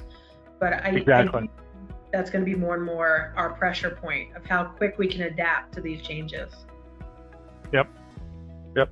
So availability points has become more easier to use. So you're able to about hit 40% availability. I think it's gone to about 75% of availability points to be used. I mean, or if you look at the aspect, the gig economy model, or NICE, the availability points. It's there, but there's that last mile that needs to happen. It's outcome. For us, I think the goal that comes on to most of us WFM professionals now is that how are you driving the outcome? I mean, staffing has become a passé. It's saying it's a given. You guys know how to do this. Yeah. Right? Yep. Speaking of which, the future of workforce has been evolving. It also has got an unmatched boost because people in offices were running it. We're letting the operation leaders run their shows. Now, planning has become more critical, which basically means maturity model in workforce engagement management, being able to do data capture, traditional planning and delivery still is required through adaptive models. Reporting and analytics has become more prime. Performance management going virtual has changed completely the way we operate. And there is a process of continuous improvement on that BPMM that we really look at, saying, how do we get into a CI phase, instead of just been measuring or defining it. Shivani did mention something, and I think, I would request her to throw light on this and on the whole analytics space, on the whole, things that are changing and the overall market for WFM now. Thanks, Sridhar. It's interesting you bring up adaptive modeling, right? It's basically the center of everything right now. The last 6 months, we know that we're all, constantly adapting to this new normal, and whatever models, whatever prophecies, whatever processes that worked for us 6 months back may not be relevant, or maybe less relevant right now in the given circumstances, right? So I think all of us have been forced to re-look at how we have been managing our processes and how do we fit in the new normal, because all the influencing factors that earlier the way they were factored, they're different now, right? And they're more in number. There are new things that have come into consideration that have to be a part of the planning. So I think what's needed right now is for all of us to challenge status quo. I'm sure most of us rather, are already doing that, but it would be wise for us to give it a second thought, give it a fresh look at how processes can evolve to fit in the new normal. Let's talk shrinkage for a moment, right? Because this is one of the factors that somehow is increasingly critical in the given scenario. When in mid-March, when we took the decision of going remote and 100% of our workforce working from home, I, for one, was of the opinion that, we'll be able to operate with a much lower shrinkage. But, it surprised us, it surprised all of us. That's not the case. Shrinkage for us spiked, surprisingly, right? The buckets shifted from one to the other, but we were, and I'm talking about my areas, we are either operating at the same levels or higher for some, so we were forced to really deep dive into how this shrinkage has shifted from pre-pandemic to what we're seeing right now. And we really sliced and diced the information and broke it down into different components, the new components, the ones that were not so important before but are more important right now. We spoke about technology. We know that it's a known issue, right? Something that the percentages that we planned with pre-pandemic are no more relevant. The times of the day of occurrence or impact of those that shrinkage has also changed right now, right? With agents, having unique infrastructures, that has spiked. It is beginning to normalize, but it's still a big part of the planning right now. Another shift that we saw in shrinkage was that it's no more just about out-of-office planned, out-of-office unplanned. We are talking about intermittent shrinkage that keeps happening through the day. With remote schooling happening, we have seen a spike in, generally underused auxes like BioBricks and others. Those things have spiked up. Because people are using that as a means to go and attend to their children and come back. So what we did was that though we did have the overall shrinkage numbers, we really came up with individual patterns that were unique to a shrinkage bucket, and then saw how they impacted us through the day. Right? For the work at home related shrinkage, we knew that the impact was concentrated between 8 and 10 in the morning and maybe 12 and 1. And then technology was more towards start of the day. And it would trickle down as all shifts would have logged in. Right? So we have started to that's one methodology that changed, in how we do our planning. We started applying different patterns based on individual buckets on, through the day, and saw how that impacted our requirement and our shrinkage. That said, given that we are operating with higher shrinkage, that doesn't necessarily mean that we'll be given the option to work with higher headcount. Right, or roll out a lot of overtime, because we're all very cost conscious right now. The goal is to work more with less resources, and so there comes in the concept of creative scheduling. Paul covered a great deal about it. What are the options that we have? Just to add to that, now is the time for us to really get creative around how we are managing and maximizing our available capacity. We've all had these shift combinations. We always thought, we want to try them out. Combinations where people would club their breaks and lunches and only work a 7.5 hours shift and log off early, right? A paid break, for instance, to help the middle of your day. All those crazy shift combinations, now is the time to really experiment with them. By experience, I know while we are trying to figure this, new normal out, there is a certain amount of restraint that I've seen we've practiced. What I suggest is that we go all out, make the recommendations, work through the HR, not to kind of get into any compliance issues, but everything that seems like an option right now is worth a recommendation and worth taking to the management as something that probably could work for us. So yeah, it's time to get a little creative and move above and beyond just the science part of workforce management. I want to throw this on the table. Dave, I believe you're from where we work. Just give us a little time. We'll get you on. Just hang in there. The point, thanks, Dave. The point that I'm really trying to bring out is saying, do you see a demand to get more workforce professionals coming in? Do you see planning requirements needing to become more in terms of what we're doing? Because I think we personally feel that it's more. There are more jobs in the market. There are more people hiring. Some companies I've seen have just decided that they need workforce management in every sphere now. They just can't ignore it. Is there a shift that you folks are seeing? I mean, and is that market growing?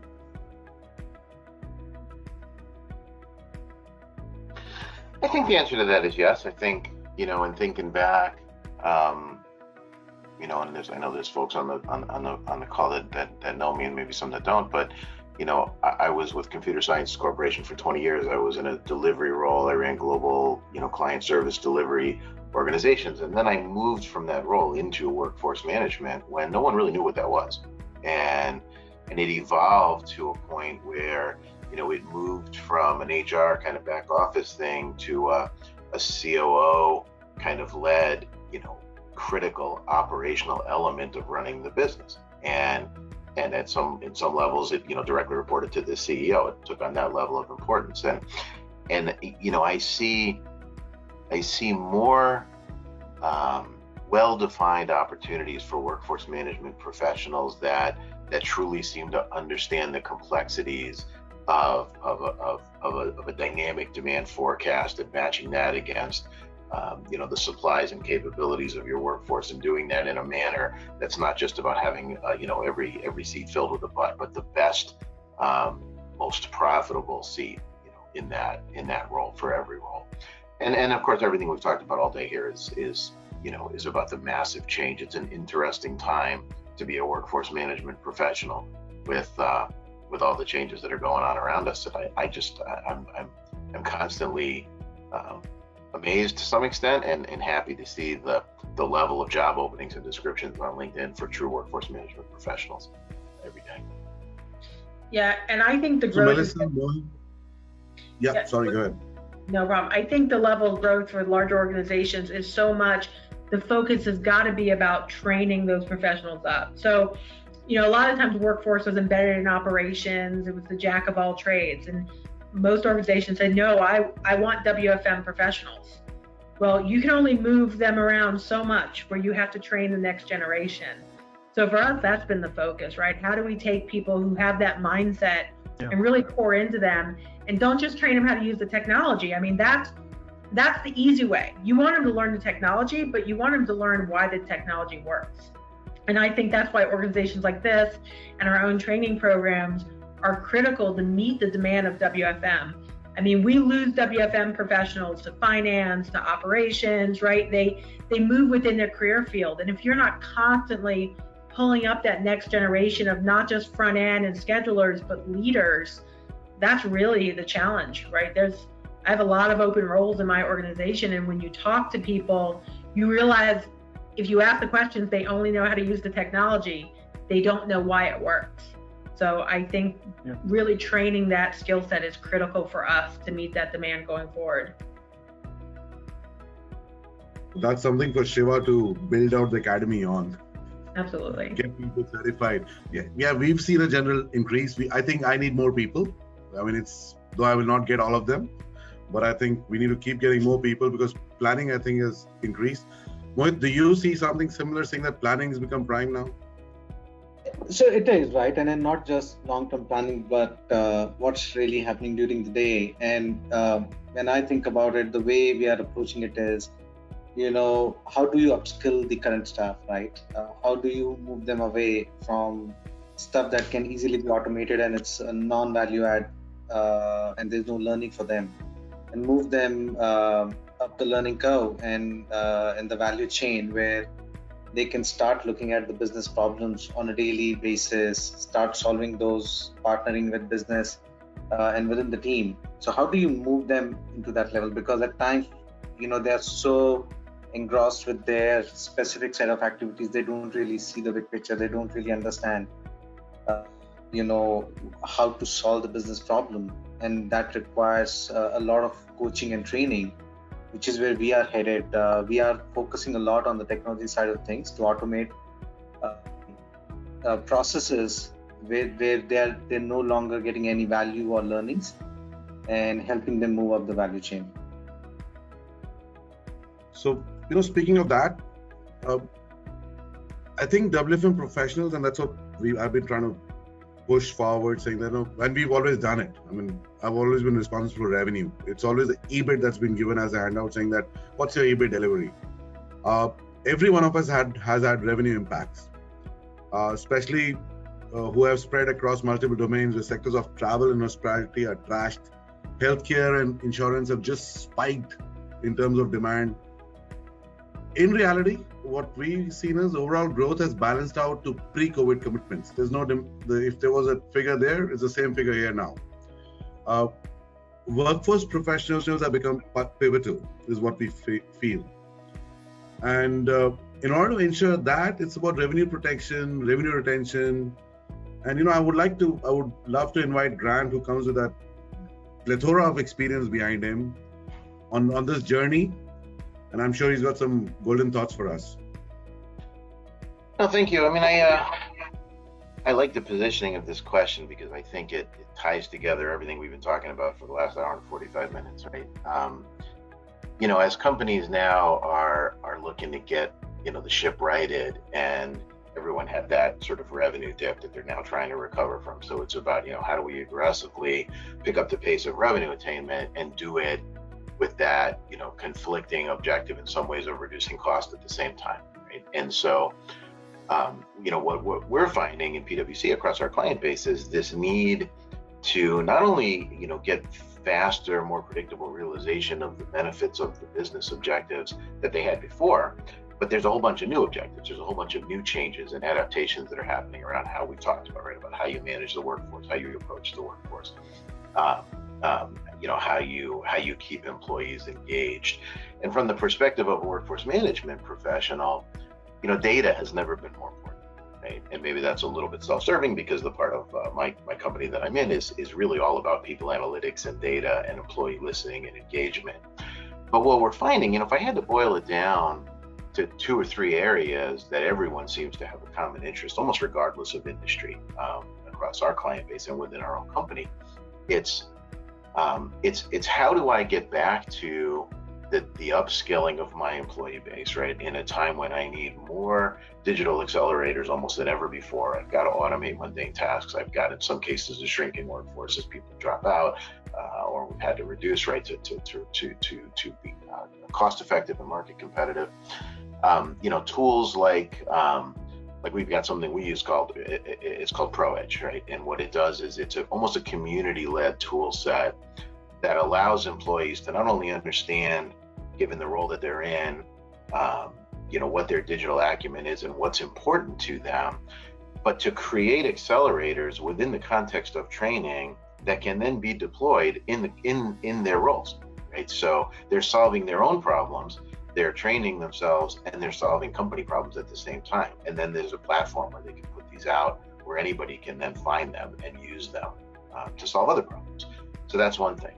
I think, you know, we're seeing a shift in some ways from that sort of big, heavy annual employee engagement survey, right, to see how everybody's doing and then put a plan together for the next year, to much more pulse type surveys where it's quicker, faster, targeting specific things, right? So, you know, if you look at things like we happen to call Workforce Radar, which is a tool that says, look, I'm making a big change. I've got a big change program going on. I'm going to do a series of pulse surveys across my business. So I'm going to not wait till the end and then do a survey to say, hey, are people, you know, feeling that this is better than it was before? But I'm going to do a baseline survey. I'm going to do a survey when I've just announced the change that I'm going to make to see how people are perceiving that change. I'm going to do a survey when we're in the throes of defining the requirements and people are getting a deeper understanding of the changes that are coming, and all along the way. And then pull that information into one centralized dashboard that allows the stakeholders that are driving those changes to make real-time adjustments along the way, so that at the point of deployment, the ROI for that particular change is not only almost guaranteed, but it's accelerated because you've been able to make course adjustments along the way, right? So at the point of deployment, you have a workforce that not only understands it, but they're delighted by it because you've now been able to adapt it to what they really need. And then, you know, things like, you know, deep focuses on what we call return on experience. So combining operational data with survey data in the moments that matter, right? So again, you know, think of this as, you know, most retail sites have a button you can click on the side that says you want to provide feedback, right? But it depends on somebody doing that. You can take operational data, and as you see trends of, you know, of important KPIs like onboarding experience, offboarding, you know, almost anything around the workforce, you start to see things going off the rails a little bit. You can trigger a survey to a specific audience to collect data to say, why is that going off the rails? And then you can focus your corrective actions on those things. And then, you know, having the ability to layer this stuff so it's not just, gee, the employee workforce seems to be unhappy with this particular aspect, but to be able to drill down and say, you know, in this part of the organization, they love it. In this other part of the organization, they hate it. And there's some difference there. And why is that? All of this, you know, optimization in near real time, right? With frequent listening events instead of one big bang kind of listening event. that allow you to truly understand what's happening in the workforce. Because, you know, as I said earlier, I think we've all kind of gotten to a point where we're past the, you know, I wonder when things are going to go back to the way they used to be, to this is how things are, right? And it's how it's probably going to be. And we have to change and adapt. And I didn't even mention things like talent architectures and skills, right? Jobs are changing. It's not just about people's physical location of where they do work changing, but, you know, we've got clients that are now saying, I've got to go back and I've got to revisit my entire talent architecture because the jobs that I used to have don't really suit the way I need to do work today. Right? And what does that look like? And then how do I reshape that and apply accelerators and other, you know, digital like AI we talked about, right, to reduce the labor costs so that my thought leaders in my workforce can do the things that only they can do. They can focus on doing what they do best and take that mundane work off the table, right? Again, all of which is designed to drive that revenue, to get business back on track, to get the financials back to where they would have been had none of this happened. And, you know, one point I'll bring up and maybe turn it over to the rest of the panel is we haven't talked at all about everything else that's going on in the world, right? Diversity and inclusion is a big thing. You know, that adds a whole other layer of complexity to how employees feel engaged and, you know, how companies make sure that they're truly hearing the things that are important, because it's not just about, you know, you can't go back to your office, but there are all other, you know, many other tensions and concerns that employees have. So being able to harness all of that, it's really changed the landscape on what data is important and how to collect that data and then how to disseminate that data back to the business in a way that is actionable and meaningful to the employee base. And I see Shivani's shaking her head up and down. Let me pause there. I mean, what do you guys think? Before everybody goes, I'll just add, I think sentiment analytics has come into play at a level that was unprecedented. COVID's offered a situation where SA, which used to be sentiment analytics at a customer level, was there. Now it's caught up, and we have technology to do it 100%. We can measure the sentiment of every interaction, every person through the day, what happened. We see literally a 50-50 saying that no, customer 50%, I need to look at a 50% of the employee, what is the state of his sentiment? What is the thing that's going? And that really is driving the revenue bit. That is helping some businesses cope up with the change. So just a thought, I mean, there's much more. Obviously, I don't know everything. There's so much happening. So it's all up, you guys share, please. Ramiro, we've not forgotten you, huh? Though we don't see you, but we know you're there. So you want to add, chip in, please.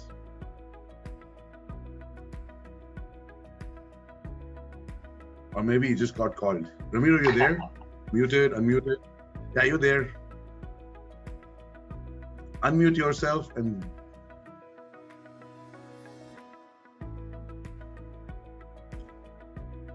I think we'll let it be. And Melissa, Mohit, anything else you want to add? Paul, Shivani, before we actually, and I open questions to everybody who's participating, listening in. Please feel free to ask.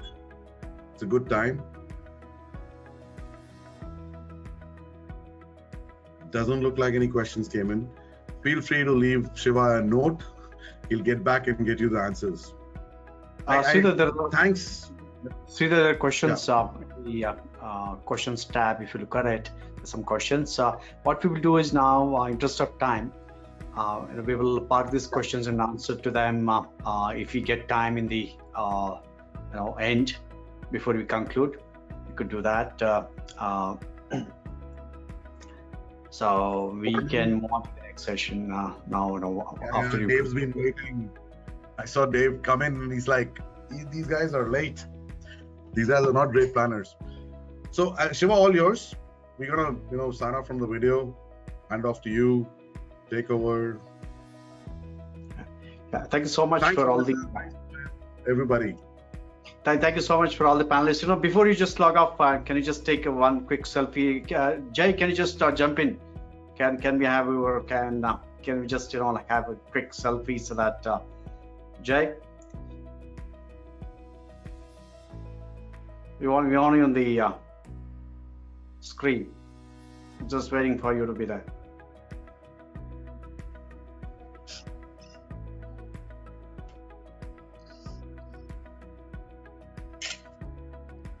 Okay. Okay, thank you so much, Sridhar and distinguished panelists for thought-provoking and insightful discussion. We're going to make a report out of this, and this video we're going to make it available for the community. And we have got around 7-8 questions. What we'll do is, we'll just circulate these questions, and probably we will revert back to them probably in a couple of days. Okay, thank you so much. Really appreciate your time taken. Thank you. Stay back. Sure, create a blog. Let the questions go on a blog. Sure. Let people We'll do that. Everybody can answer back. Right? Sure. We will do that, Sridhar. That's a good idea. Thanks. Thoroughly. Thank you so much. Thank you so much. Thank you. Bye. Bye-bye. Thank you. Thanks, everyone. Okay. Thanks, Mohit. Okay. So now I welcome Davi. Davi, come onto the screen. I muted your video. Okay. You are. Okay. All right. Over to you. Awesome. Okay. So Davi is going to have his product show. Yeah. Go ahead, Davi. Yeah. All yours. Awesome. Thank you, Dr. Kumar. Appreciate that. And I apologize if I hopped into the panel there with my screen. I probably should have picked up on that and muted myself and taken myself off. But thank you for giving me the time here. It's been a minute since I used GoToMeeting, but let me see if I can get the screen share working. Let's see here. Let me give you access 1 minute. Okay. All right.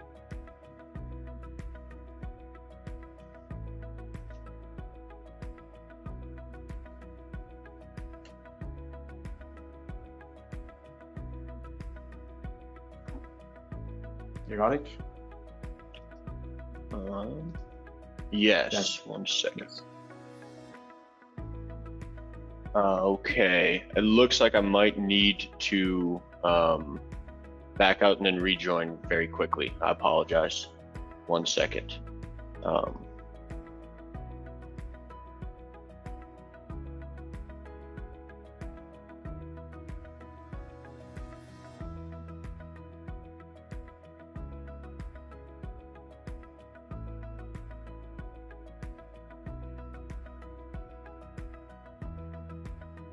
Okay, are you able to hear me?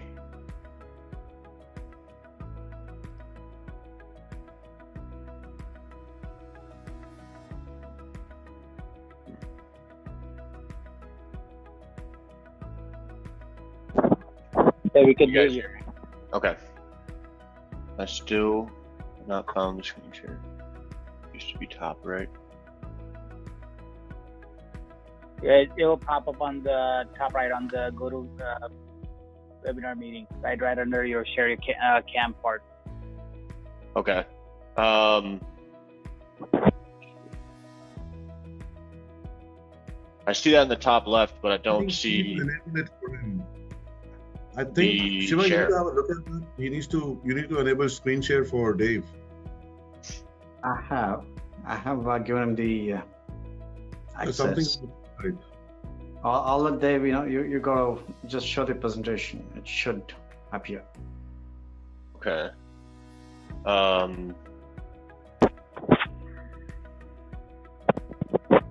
Should be able to click share my content or There we go. share my desktop. There, now it works. It just popped up. Awesome. Awesome. Sorry about that. Think- Thank you.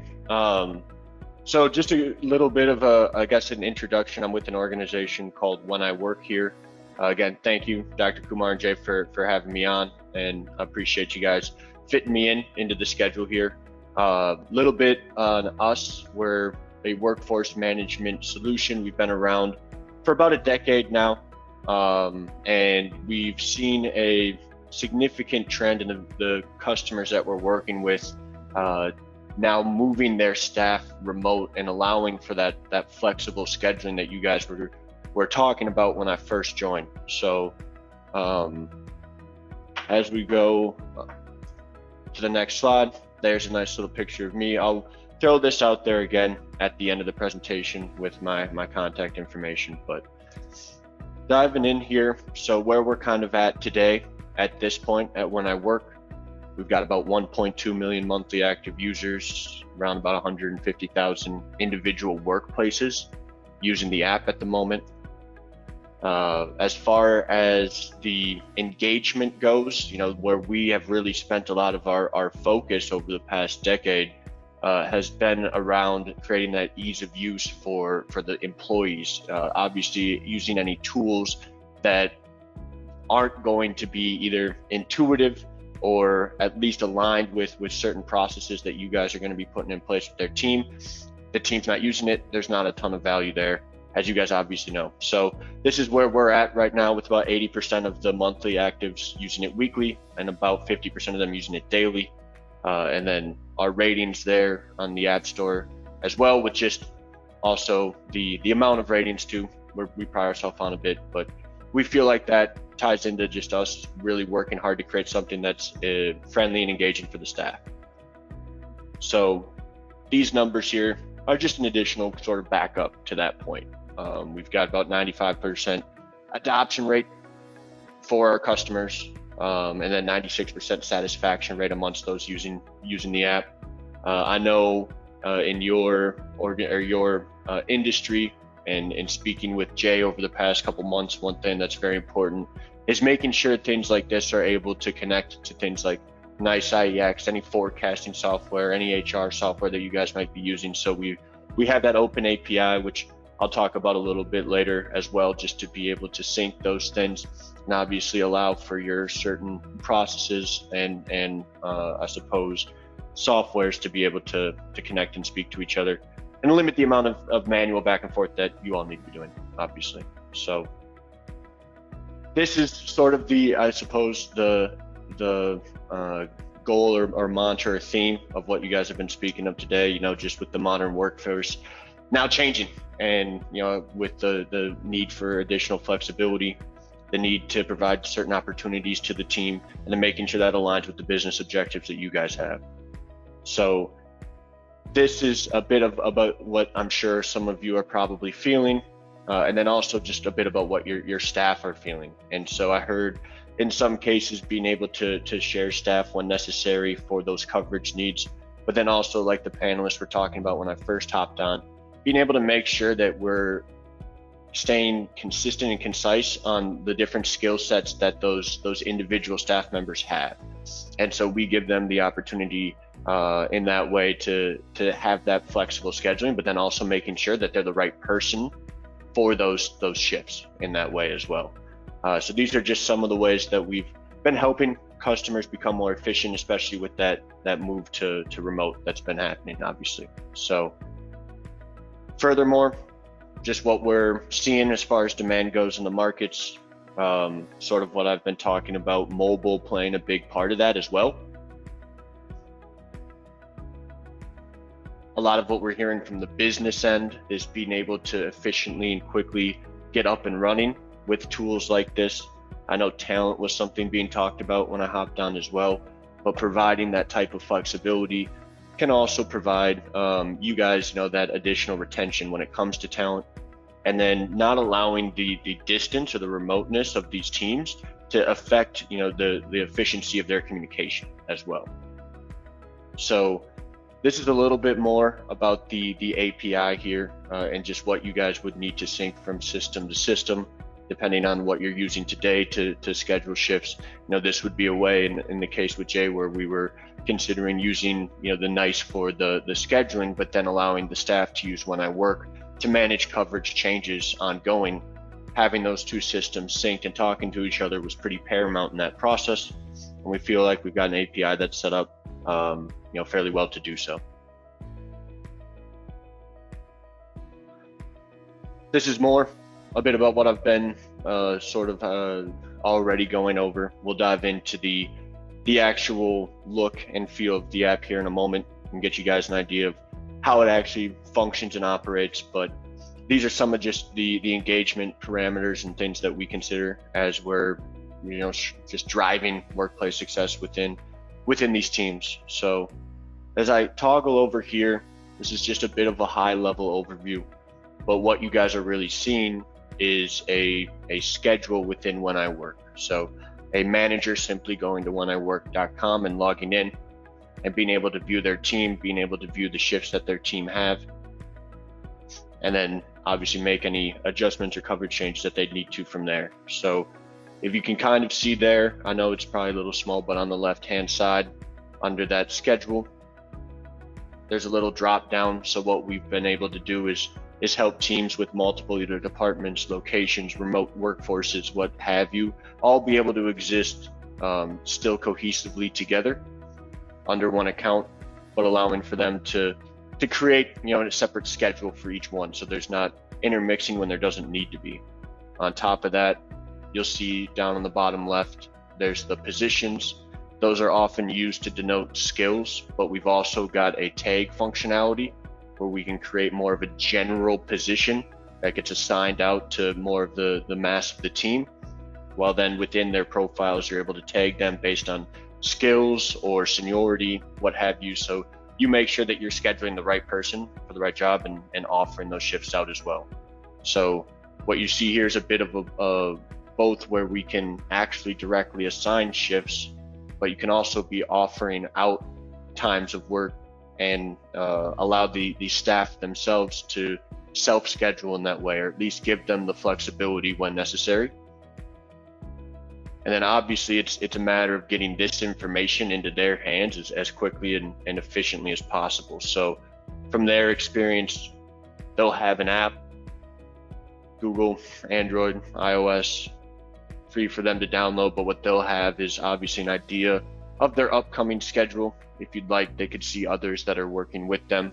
They'll be able to see shifts that are available for them to select, and that would just be exclusively based on what they actually are tagged as and their skill level. On top of that, what they'd be able to do is actually log in and trade shifts, drop shifts, find coverage for shifts remotely while still communicating with their team, and we can have that be manager approved as well. So have everything sort of flowing and updated in real time, and then perhaps flowing back into any forecast software that you guys might be using. So really here is just giving the team the tools and the power mobily and remotely to be able to not only see their schedule, but also have that flexibility within it. This is a little bit more on just approving those, being able to see who's being offered shifts, being able to manage any labor, if there was any potential overtime, those sorts of things, being able to see that and make management decisions on that point on who you'd want to cover on certain shifts, whether that's based on that OT, whether it's based on tags, positions, what have you. You know your teams, but we'll give you that opportunity to actually kind of control that part of the process if you so choose.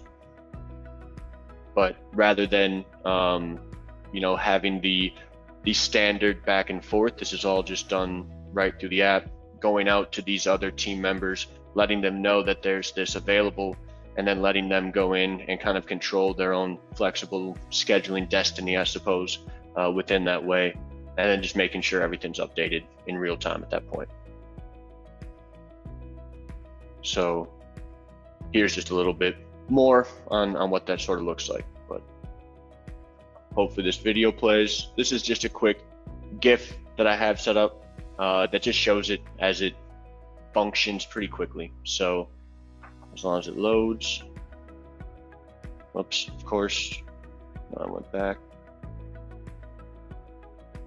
So hopefully this loads, but it should give you an idea of what actually the user experience looks like. This would be both from a manager and an employee perspective, what it looks like to move shifts around. Can't get to that part of the button. There we go.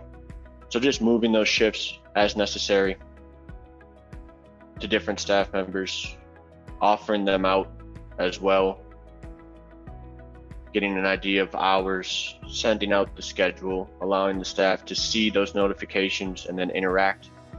Let the manager know that they're good to go for those shifts.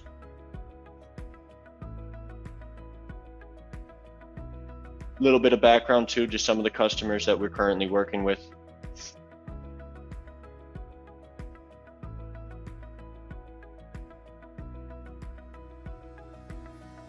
Here's one I know Jay had mentioned there'd be some HR representatives, so we grabbed one from Zach, who's kind of running the Quaker Oats part of PepsiCo there, and how they were able to leverage When I Work and some of the things that they've seen as far as improvement goes from the process. It's a little long here, but it was a good thing to hear from Zach and get the validation that what we've been doing is working. And like he said there, from kind of design to implementation. So we pride ourselves on being able to quickly and efficiently move as quickly as our customer needs us to when it comes to implementing this. And to hear that back from Zach was a good quote.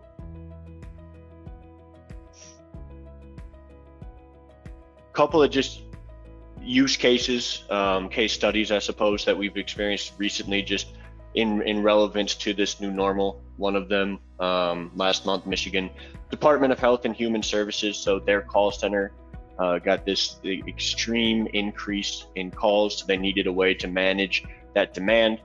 Part of that then was bringing on actually volunteers to come in and help with the volume.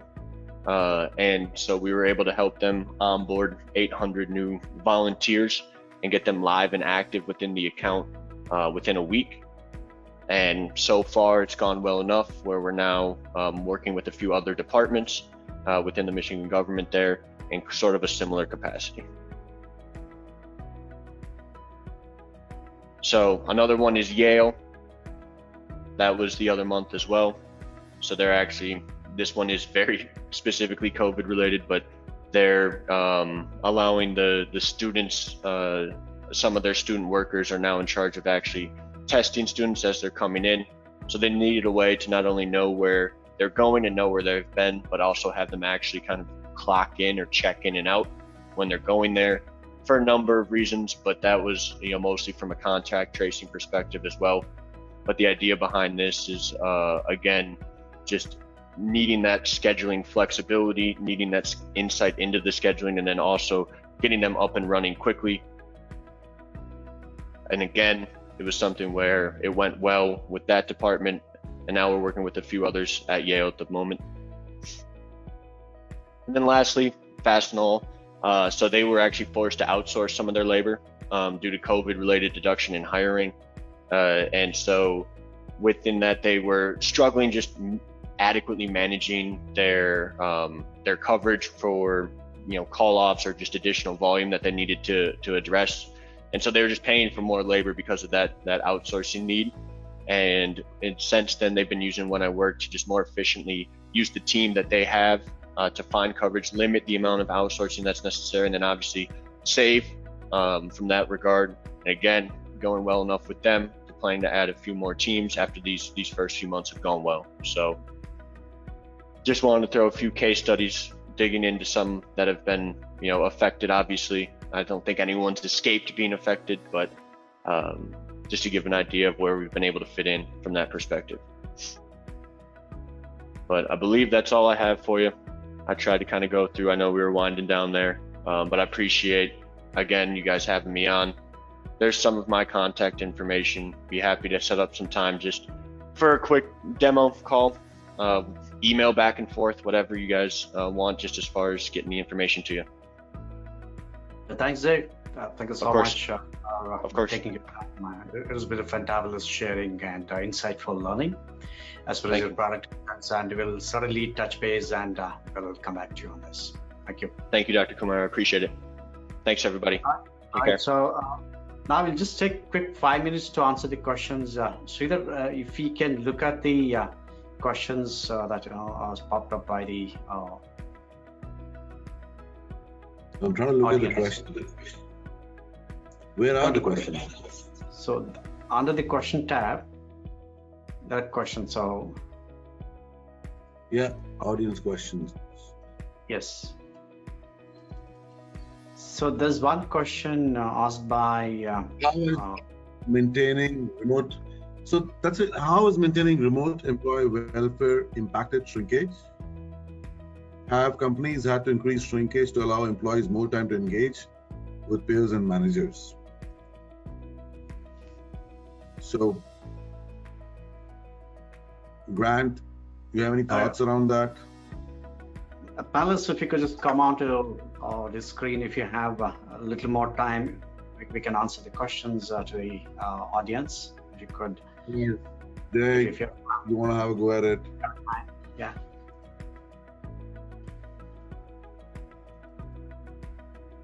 So while they come, simple answer has been, there's been, whether we allowed it or not, I think the requirement has come in that engagement happens. To the extent that in some businesses, we can't really use the regular collaboration tools because of VDI or separate environments. We've had to literally open a WebEx app and say, everybody just log into it and stay there and feel free to even joke about each other if required through the day, to at least get that connectedness. And that was a shortcut fix that we had to do.